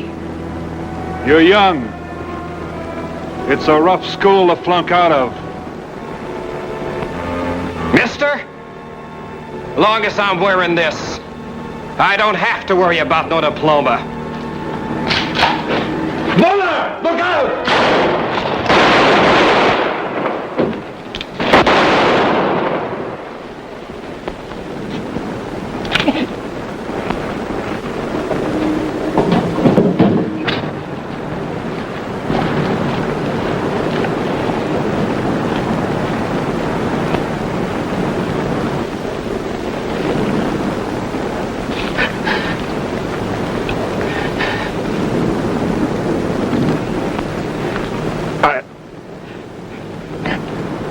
Could have just as easily called myself Johnny Ringo.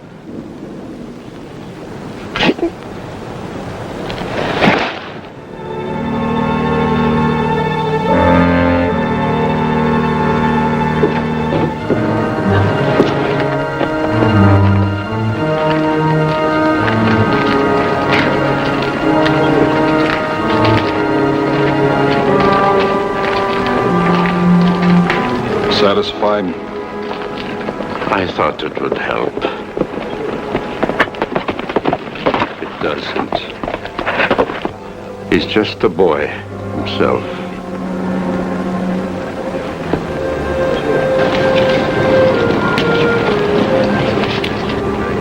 I'm just leaving, Sheriff.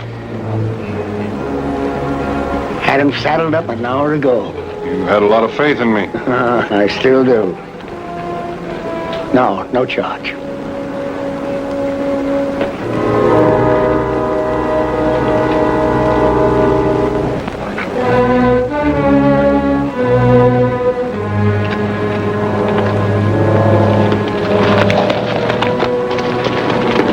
Here at hand. Look at Bessie right down there. Look at that head. Look at that shoulders. Look at the flanks there. Now, come on. Do I hear 35? 35? Where's your sporting blood, gentlemen? What are you going to bid? Are you going to bid 35? Do I hear 35? Now, come on. Are you all through at $30 with 4.5 gallons of rich milk per day?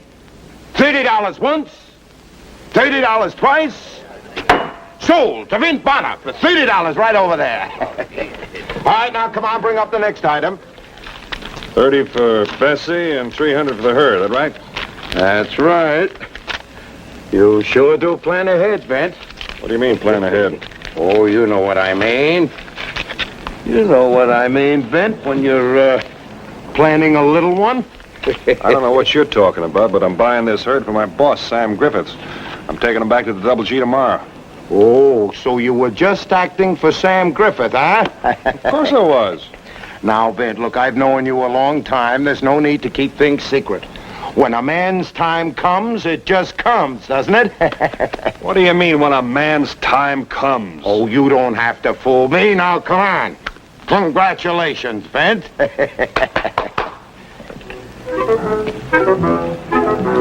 on, Bessie.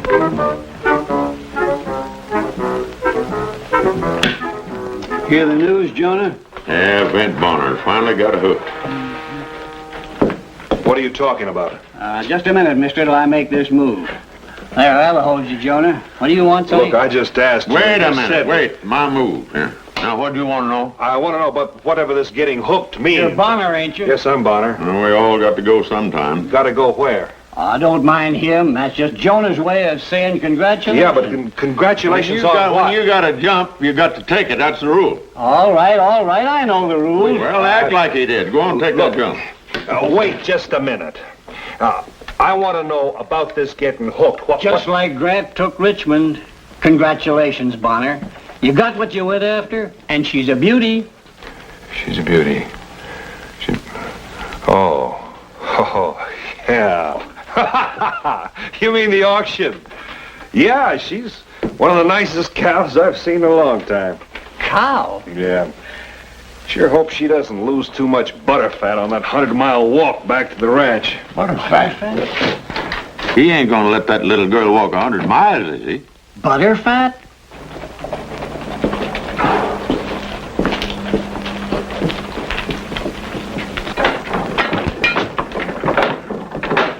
Hello there, Quint. Hello, Bonner. If you're here about a news item, you're too late for this week's paper. I'm not interested in any news item. I just dropped by to say hello and maybe pick up my mail if I've got any. There's nothing here. Some letters went out for you in the post this morning. 6 letters, to be exact. 6 letters? Now, what 6 people in Powder Creek would be writing me? Not 6. Just one, the same one. As if you didn't know. Writing you every day like she's been doing all summer. She? What are you talking about? Now, look, I'm postmaster here, so you can spare me that blank look. What do you want? Congratulations? All right, congratulations. I wish you two a very happy marriage. Now, get out of here. I got a paper to get out. No, Quint, wait a minute. What's wrong with everybody in this town? Are they eating loco weed or something? I haven't had 2 letters in 6 months. I am in no mood for playing games with you. Now get out of my way. I got work to do. Oh, excuse me, Doc. You'll find your mail in the lower bin. What's your hurry? Flint Bonner. You know that you have a lot of well-wishers in Powder Creek, and I think it's high time you were putting down some roots. And Helen Rockwood is a lovely girl. Helen Rockwood? You just can't believe your good luck, huh? Well, what's it all about, Doc? Vint, this is a small town.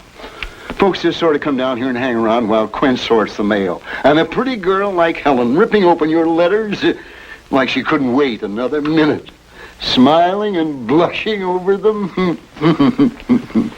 Excuse me, Doc.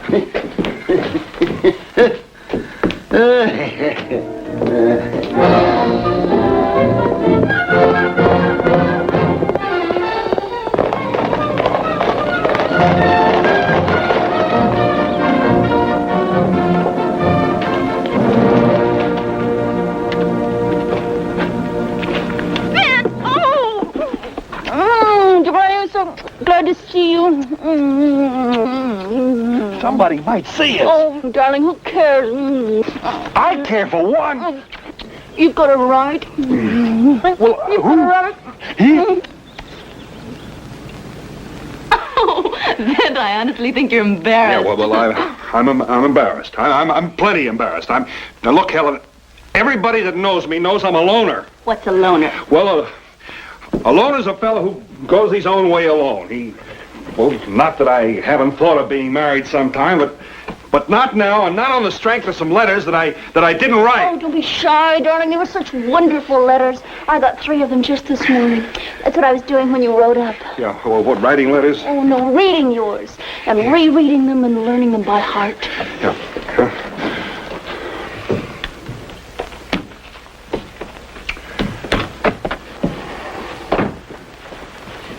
What's such a pleasant surprise, darling? Why didn't you tell me you were coming? I did. Is your aunt home? Aunt Minnie, no. Yeah. She went to town. We needed some things from the store. Well, I should have met her. I wish I had. Here they are, darling. Oh, but she'll be back any minute. Let's not waste any of these precious minutes together. Then even with all these wonderful letters, there's so many things I want to ask you. I want to know all about your childhood. I want to know all about your folks. I want to know... Yeah, well, I better leave. Leave? Yeah, well, it just isn't right. Here we are in this house alone, you know. Vince, that's just like you. You're everything that's fine and honorable. I am, huh? You remind me of those nights I used to read about when I was a little girl. I do? Oh, Vint, let's really get to know each other. No, Helen. Look, Helen. Now, look. I'm just an ordinary run-of-the-mill cowpoke. You built the man out of your imagination, out of a bunch of fairy tale books and a mess of mushy letters. Now, how many times have I seen you in the last 4 or 5 years? A couple of times, maybe. You danced with me at the Crocker's barn raising. Yeah, I danced with you one time. The one dance you didn't dance with Quint. Now, Helen, that's how I think of you, as a pretty girl. You're a very pretty girl. As a matter of fact, you're one of the prettiest girls in town. But... Oh, sweetheart. Now who's building romantic dreams out of nothing? Your eyes are like the blue of a mountain pool with the sun shining on it. And your hair is like spun gold. Oh, now, Vint, look at my eyes. They're not blue at all. They're greenish gray. Yeah, they are. And feel my hair. Now, that's not spun gold. It's just hair.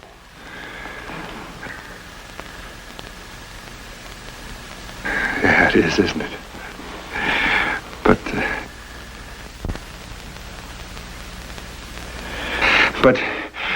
But Helen, we've got some things to talk about. Now, I've thought about marriage, and you're a pretty girl, and I'm no wooden cigar store Indian, that's a fact. But even if I'd thought about marriage, you're Quint Todd's girl, and he's a friend of mine. I am not. Well, you two were always together. Oh, Vint, I was a child when Quint first started calling on me. I mean, he's nice enough looking, and he's intelligent. Well, he's just a prince, that's all. He's one of the nicest fellas I ever saw, that's all. Oh, he's not my prince. You are. Oh. Helen. Look, Helen. Now, your Aunt Minnie raised you. She ought to know you. She ought to know you very well. And she's on Quint's side, isn't she? Well, she did say that I was taking your letters a little too seriously. But now, Aunt Minnie's a very sweet person, but, well, she doesn't know anything about men at all. I mean, for 5 years, Quint has been taking me to hay rides and church socials and barn dances and things, just because he didn't have anybody else to take. And never once did he say anything like you said in your last letter. Oh, say it to me now, darling. I want to hear it in your own voice. Listen, will you forget those letters? I'm still talking about old Quint. Now, I saw him this morning. He put every cent he had into that newspaper he's got. Every cent his father left him. I saw him ink up to his elbows, working like a dog. Now, a man can have a lot of poetry inside him, but he just hasn't got a chance to say it. You said them. He didn't, but you did. Your waist is so small a man could span it with one hand. Oh, now, Vint, look at my waist. It's small, but it isn't that small. Helen, I'm going back to town. Maybe I'll run into your aunt along the way. I hope I do. Because I've got something to say to her. Oh, I can answer for her. The answer is yes. You keep talking about those letters.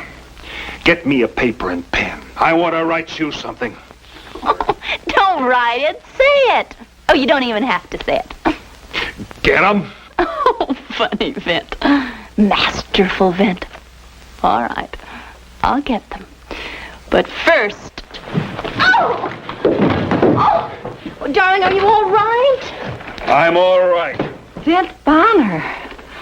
I heard in town you were here, but... I'm here. So I see. You know, your little trip to Powder Creek kind of surprised everybody. We thought you were clear up Black Rock way, working for Sam Griffith. Oh, Helen, will you take these things Yeah, upstairs? Helen, would you take those things upstairs? I want to talk to your aunt. I'll see you later, dear. Yes. My, you're looking fine, Vint. Real fine. Likewise. Oh, what are you trying to do? Flatter an old woman? Well, now that you're here, we're going to hold on to you. My goodness, if I lay out money for a room in town, we'll just air out the spare bedroom and... Auntie, the jig's up. Up? Up. Oh, you know.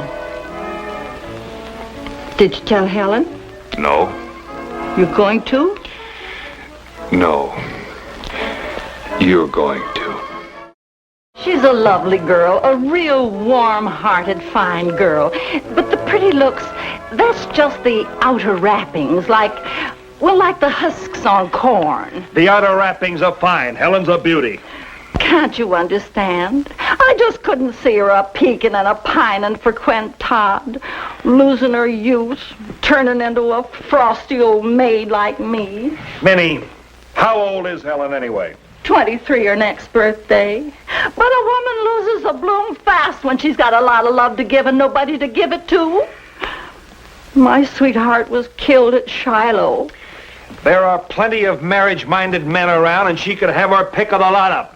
But it's not just any marriage I want for her, Vint. It's a happy marriage. Well, I want a man for Helen who'll be... Well, the fact is, Quint Todd's right for her. That's all I aim to do. Bring Quint to the boiling point, as it were. Well, that's fine. That's just fine. But did you have to fry me on a hot griddle to do it? Well, first off, Vint, I never knew you were coming to Powder Creek. Oh.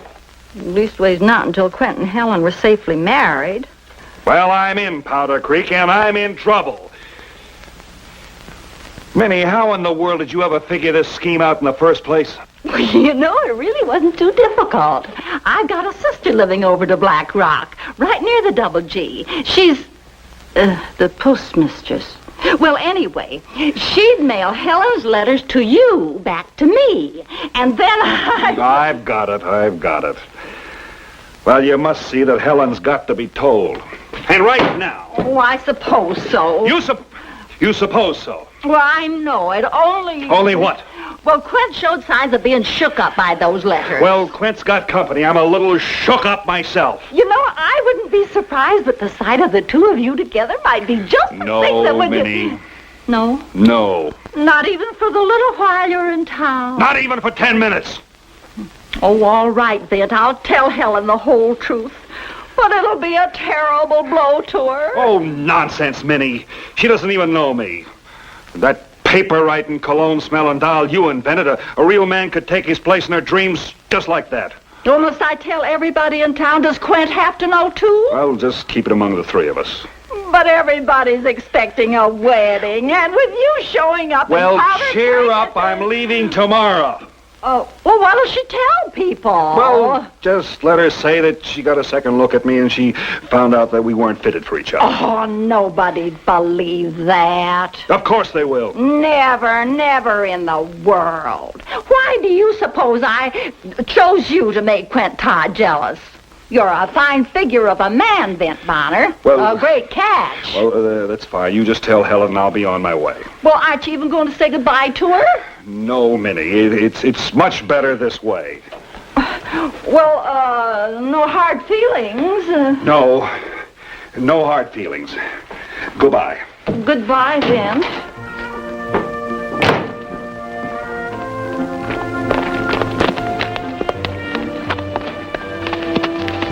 Hello, Vint. Hello, Quint. I'm glad I caught you. I want to apologize for my behavior this morning. No apology necessary. I came to a decision this morning. I'm selling the newspaper and pulling up stakes here. Well, once again, the very best, you and Helen. Now look, Quint. You can't just go off and sell your newspaper, not until after you've run the news of Helen's marriage. Why don't you stay here a minute? I've got an idea. Aunt Minnie, come over here. Yes, ma'am.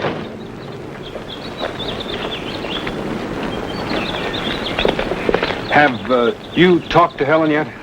No, not yet. Good, I've got a better idea. Look, I have to go to town about an hour on business. I'll be back. In the meantime, why don't you pack us a lunch while my fiancé entertains Quint here? Picnic lunch? I'd be glad to. Sure, I thought the three of us, Quint and I and Helen, would go up to Willow Glen, have a little picnic. Vint, that's very nice. You don't want me tagging along? Oh, sure I do. But you just got here. You and Helen haven't seen each other for a year. Oh, we've got a lot of time to talk about things. A lot of time. Well, hello, Quint. Oh, Helen? Helen, Aunt Minnie's going to fix us up a picnic lunch. We're going to ride out to Willow Glen. Just the three of us. The three of us? Sure. You and me and old Quint here. He wants to write something about the wedding, so I thought he might as well come along and work it out. Oh, well, Vint, I could write the story up and give it to Quint later once we've made all our plans. Now, you listen to me, you cute little heifer. We're getting married tomorrow, quick and easy. Tomorrow? Sam wants me back at the ranch at the end of the week. But I don't know if I'll go fix the lunch. Now, look, I've got to go to town about something. Now, tell you what. I'll meet you two at Willow Glen in exactly 2 hours. How's that? Oh, but I don't know if that would look right. Now, save it, will you, honey bunch? I'm late now. You two planning to live up at the Double G? I don't know. I guess so. But I mean, well, that depends on Vint. It doesn't really matter where we live, as long as we're together. Well, excuse me, Quint. I'd better go help Aunt Minnie with the lunch.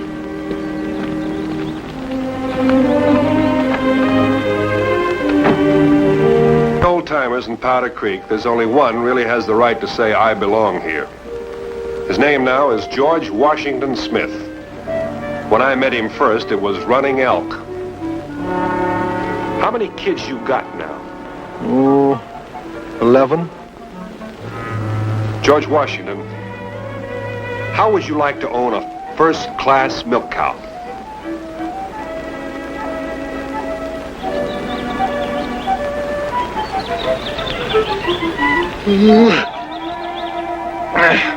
Always get sleepy right after I eat. Lose my appetite, too. What time is it? 10 minutes later than the last time you asked me. Oh. Well, like I was saying, they don't have any accommodations for married folks out the Double G, so I guess she'll have to stay with her Aunt Minnie a while longer. Well, wouldn't Mr. Griffith let you build a cabin for us? Nope. You know, you are the cutest little heifer. Vent, don't call me that. Helen likes that highfalutin talk like hair like spun gold. Well, don't you worry, honey. When I get back to the ranch, I'll write you letters just full of that high-class talk. But a cowboy that's got a wife to worry about just ain't worth his salt. Bonner, if that's the way you feel about it, why are you getting married? Well, just love this little heifer. Can't live without her. Well, if you love her, you got a funny way of showing it. You're not even ready to make a home for her. Before I felt I had the right to ask a girl to marry me, well, Helen deserves the best. She deserves a nice home, and she ought never to have to scrimp or worry about money. Money and the things that money can buy are not important to a girl like me. I guess you just don't understand anything at all about me, do you, Quint? I don't. Well, I know your hair isn't spun gold. Oh, it isn't? It certainly is not. Gold is hard and cold and dead. And your hair is... It's like the feathers on a bird. On a beautiful yellow bird.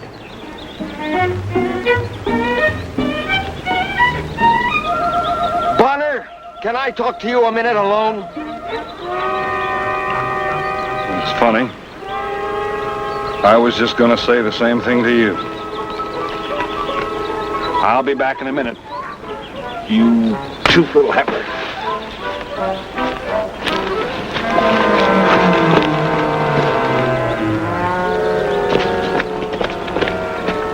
All right, what do you want to say to me? What time is it? It's 4 o'clock. Now listen, Vint. I'm going to get a few $100s for the newspaper. I want you to take it and make a nice home for Helen here in Powder Creek. Now, what would you give me the only money you've got in the world for? I don't think you even like me. You're right. I don't. I think you're acting like a darn fool. But I happen to love Helen. Of course, I never felt I could tell her that before. And now she belongs to you. Will you listen to me, you big bonehead, when I'm talking to you?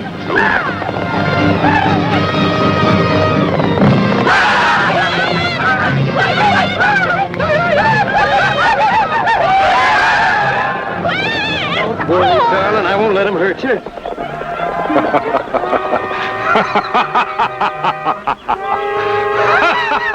Will you stop praying like a jackass? Come here and take care of Helen. I'll see if I can hold him off. Hold it. That's only George Washington Smith and his family. George Washington Smith? They're having a big celebration out on the reservation. I ran into him in town. Scared me to death. Well, I hope I'm not marrying me a wife that's gonna spook at a mouse or some tame Indians. You're not marrying me, then. I'm not? Well, no, look, I was just joshing a little. No, it was Quint that I ran to when I was silly enough to lose my head over that bunch of tame Indians. Yeah, it's a fact. I wonder why I was right here. I know why. I'm in love with Quint. I guess I always have been. I'm sorry that I led you on, Vint. I was lonely and my pride was hurt because I didn't think that Quint cared about me. Cared about you? With all my heart. Oh, darling. Oh. Well, I wonder if you'd do something for me to kind of soften the blow. Hold the wedding this week. I'd like to come. I thought you had to leave tomorrow. Well, I did, but I changed my plans. I'm going to stay over for the next cattle auction. I got to buy me a milk cow.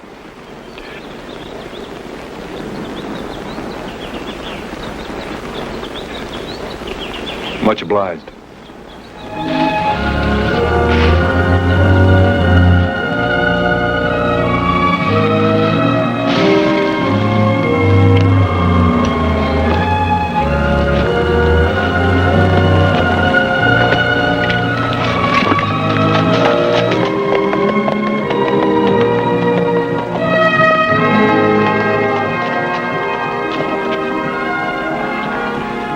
Hair like the feathers of a yellow bird.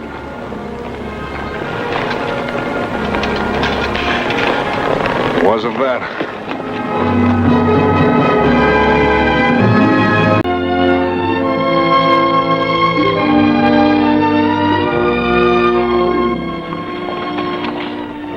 For close to 6 months, I'd been working at the Lonely Oak Ranch, lending my friend Jim Blackwell a hand. I don't generally stay in one place that long, but Jim had been sick. Real sick. Afternoon, Vent. Howdy, Sheriff. How have you been? Hardly ever see you in town anymore. Well, I don't get to town much since the old man's been under the weather. Oh, yeah. How's old Jim feeling? No better. And the doctor says he's not going to get any better. Oh, I'm sorry to hear that. Say, any sign of the Sacramento stage yet? No, but ought to be along any minute. Why? Jim Blackwell's daughter is on it. Vin, what are you talking about? Jim doesn't have any family. He did have a while back. Well, it was a long time ago when Jim was just a ranch hand. Only his wife didn't like ranches, so one day she packed up, took the youngster, and lit out for Sacramento. How much do you figure old Blackwell is worth now? He's got a fine herd of cattle, nice spread, and money in the bank. Well, there's the stage.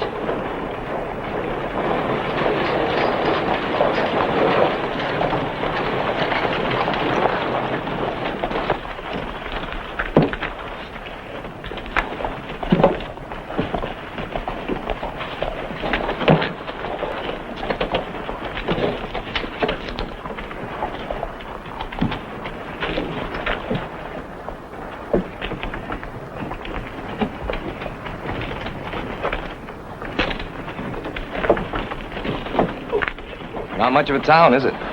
Not after a state capital. Maybe you'll let me try and make it more interesting for you. Now, that's an interesting offer.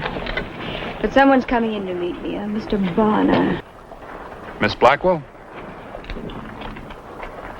I'm Vint Bonner.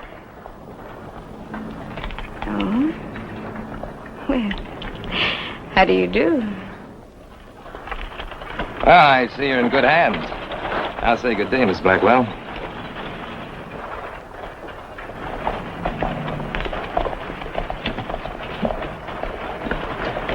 Is he a friend of yours? We met on the stagecoach. I'll get you things.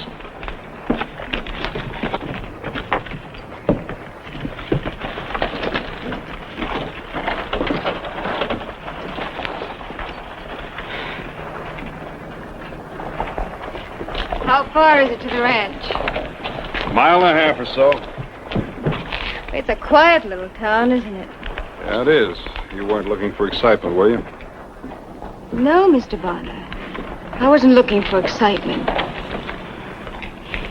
You're, my father's foreman, aren't you? I've been working for him for a while. For the last 6 months. That's right. How did you know? He wrote me about you. How is he? Any change? No change. The doctor says he has a few more days. I see. I'll help you in the wagon.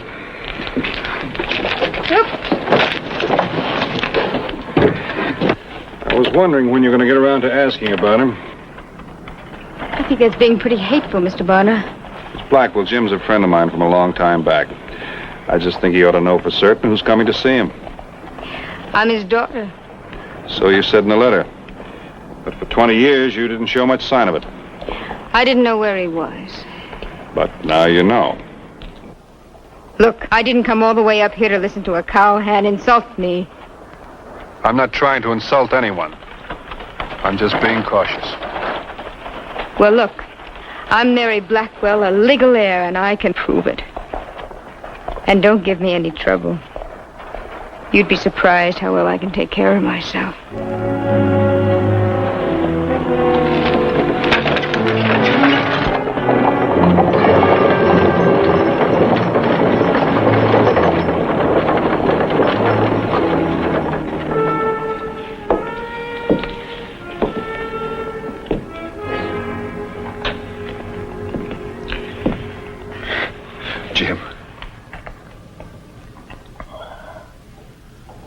It took long enough to get back.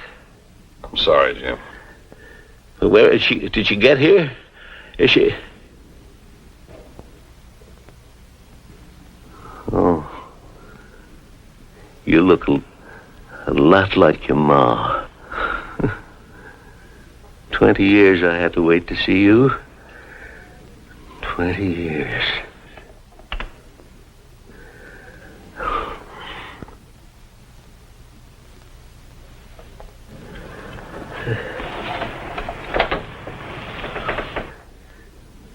I have a picture of my mother. Would you like to see it?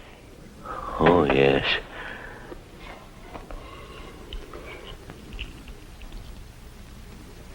It was taken just before she died.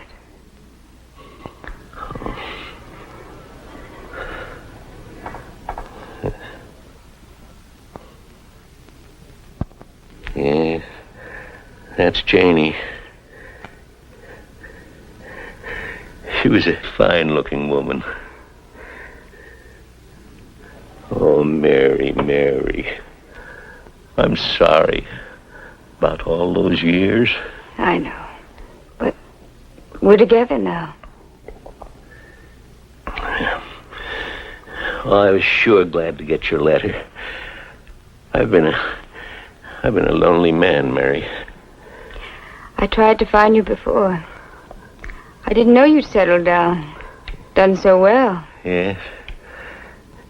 We've got a lot to talk over, ain't we? Yes. Not much time to do it. Oh. Now, don't talk that way. Oh, but it's true. You don't have to get soft with me.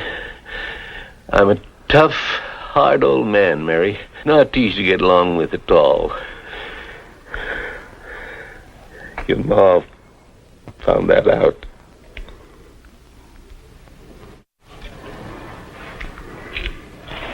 Now don't. Patron, you must rest. Later you will talk. Yeah. I'm all right. I'm all right.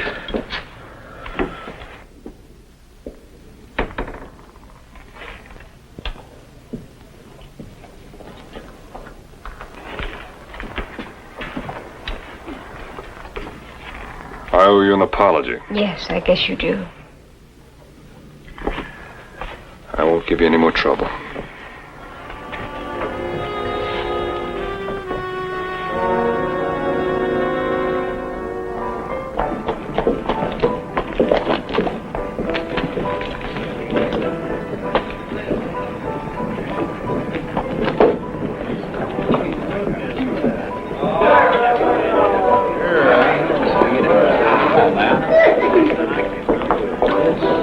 Hi, Sam. I think I'll take a drink.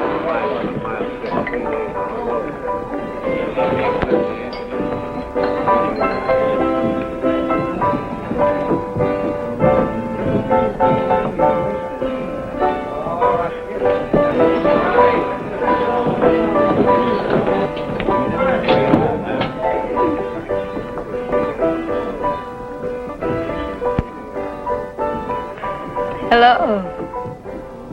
Mr. Bonner. I thought you were with Jim.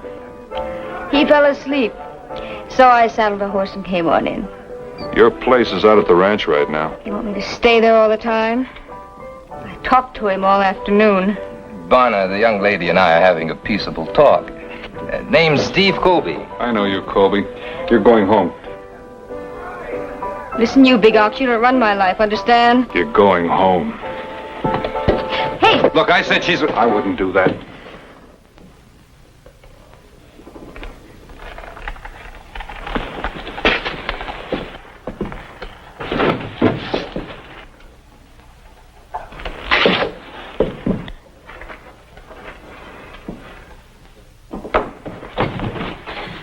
Look, Bonner, maybe you can boss those ranch hands around, but not me. Keep your voice down. I can take care of myself. You're sure doing a great job of it. The first man you pick up with is a cheap outlaw that spent half his life in jail. Steve Colby. Now you go on upstairs and you get some sleep. Lint, that you? Come in here. Good night.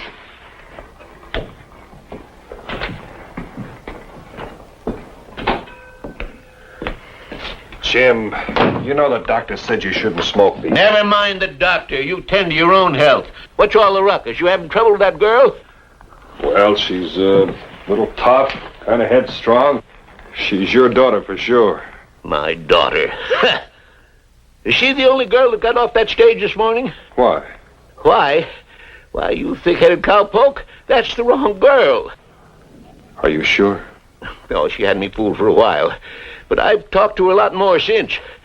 I've tripped her up on at least a dozen things, and she didn't even know it. But the locket she showed you, that was a picture of your wife, wasn't it? You're dang right it was, and that's what I'm worried about. How'd that girl come to get it? And what's she up to? Jim, it's been a long time. She was just a child when you saw her last. You could be mistaken. Who's mistaken? I tell you, that's the wrong girl. Now, look at here. You find out who she is. Oh, quiet down. Go on, son. Go on now. You find out who that girl is. Never get anything done here unless I do it myself.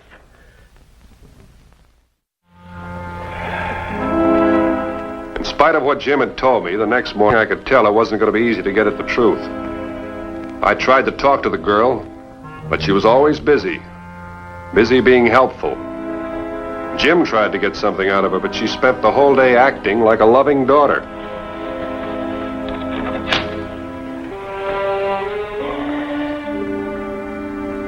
By the time I'd finished working around the ranch, she'd even decided to let up on me. Mr. Bonner? Vint? Well, can't I call you Vint? Sure. I want to talk to you. You've been acting so strange today. So is my father. Could you tell me what it's all about? We can talk later. If you'd rather, but there seems so little time left, and I'd like my father to love me. If he can.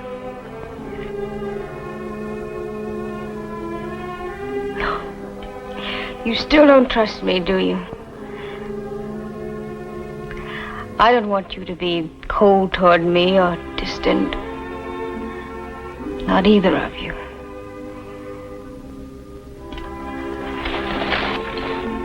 Can't you stay and talk? I better go see Jim.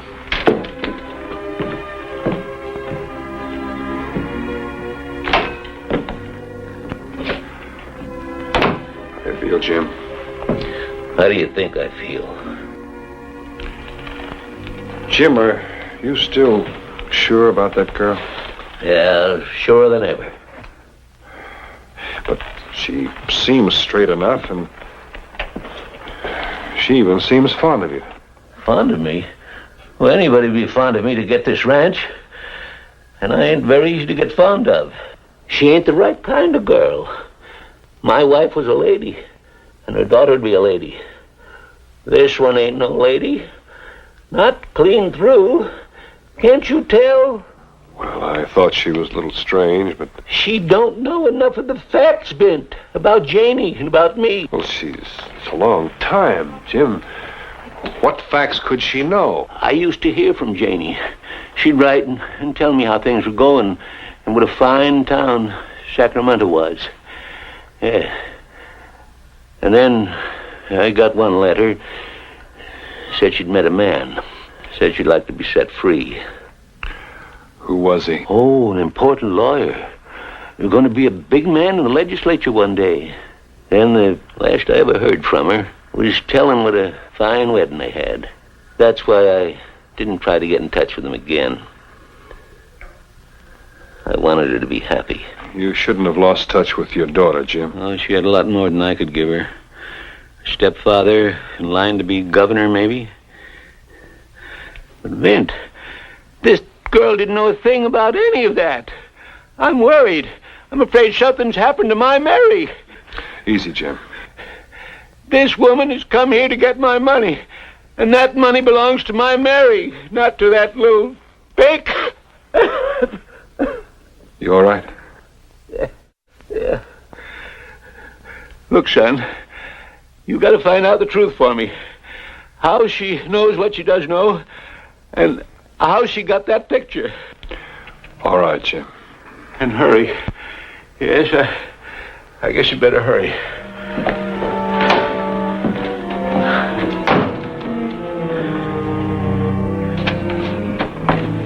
Miss Blackwell, you out here? Right here, Vin. I want to talk to you. You stay right here. I'll come back as soon as I can. What is it? Is he? He's just about the same. Who are you? Who am I? A man should know his own family. Jim Blackwell says you're no part of his. So that's what's been eating him. And you too. You're wasting my time. Who put you up to this? Don't push her around, Bonner. Everything she told you is true. Now leave her alone. Colby, from what I've heard of you, you're just the kind to try and swindle a dying old man. It's not a swindle. She is Blackwell's daughter. Why is it so hard for you to understand that? Because I'm not what you expected me to be. You want the truth. This is it. I hate every bone in my father's body. And I'm here to tell him so.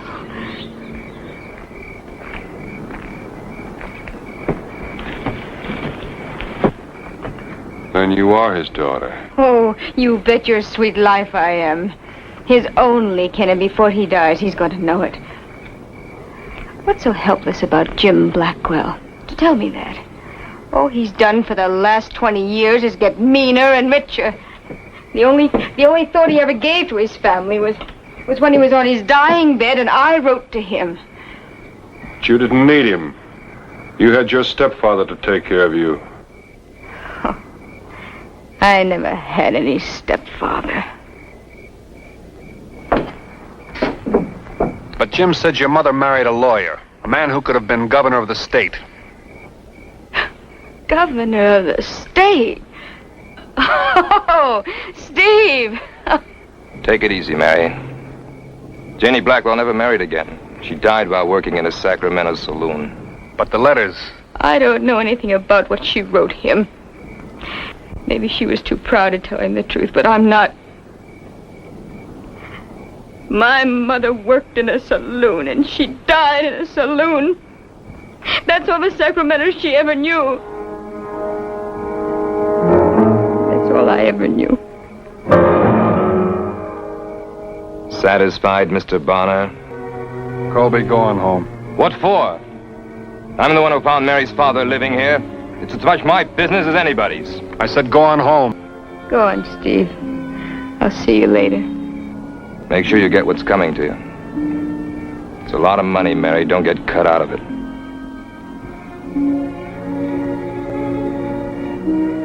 Well, you still think Jim Blackwell needs protection, Mr. Bonner? Mary, go upstairs. Oh, no. Not until I tell him exactly what I've told you. You can't do that. No? Well, just why do you think I came to this miserable town? Senor, the patron asked for you. He is very bad. I'll be right with you. Well, I'm going in there with you. No, you're not. The reason he never got in touch with you is he believed those letters. Senor! He's been a lonely man.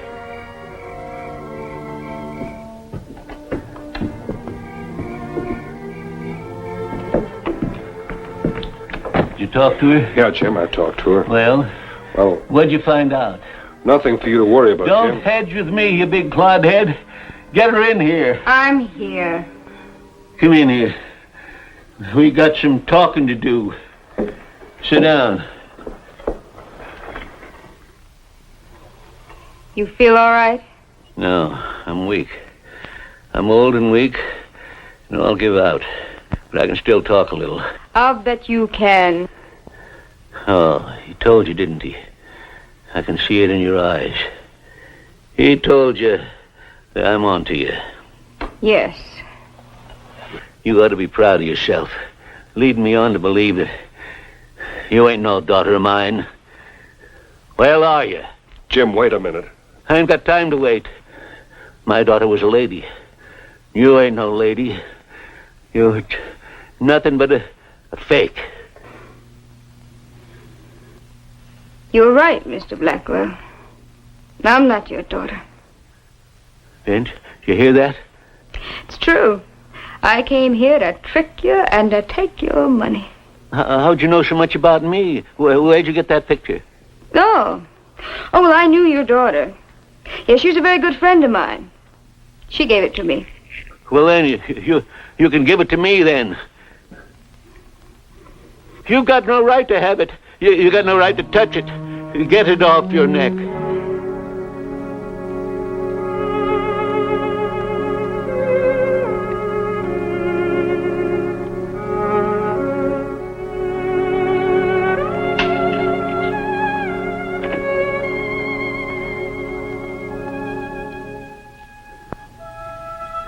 Where'd you know my Mary? In Sacramento. She was a wonderful girl. I bet there was nothing hard about her eyes. That's right. She was a lady. That's a fact. Did you know my Janie, too? Yes. Yes, I knew your Janie, too. They were both wonderful people. Oh. Oh, you know the man that Janie married? Well, he was always very kind to them, to both of them. He was a very important lawyer. Yes, that's right. She wrote and told me. Then after Janie died, why, he took Mary to Europe, I think. Yeah. Yeah, they're over there somewhere now, still living. That's very far away. Well, if you hear from her, write her about me, will you? Oh, sure. And Vint, you see that my Mary gets my money. Your daughter will get your money, Jim. Yeah. You're not a very smart young woman, are you? To try to steal from an old man.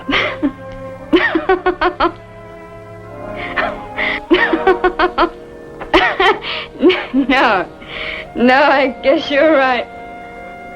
You didn't fool me. Not for long. So I guess I can forgive you. Well, thank you.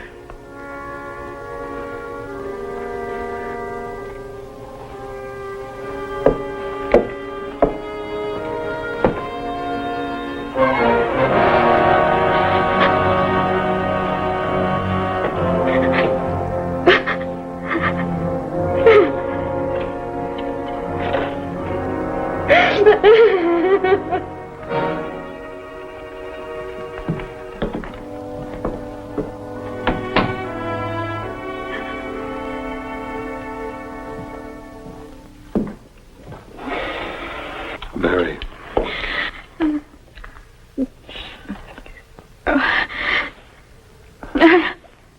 I've got to get out of here. Will you drive me into town, Vin? That was a fine thing you did. It took a lot of courage. Oh. I only told him what he wanted to hear, that's all.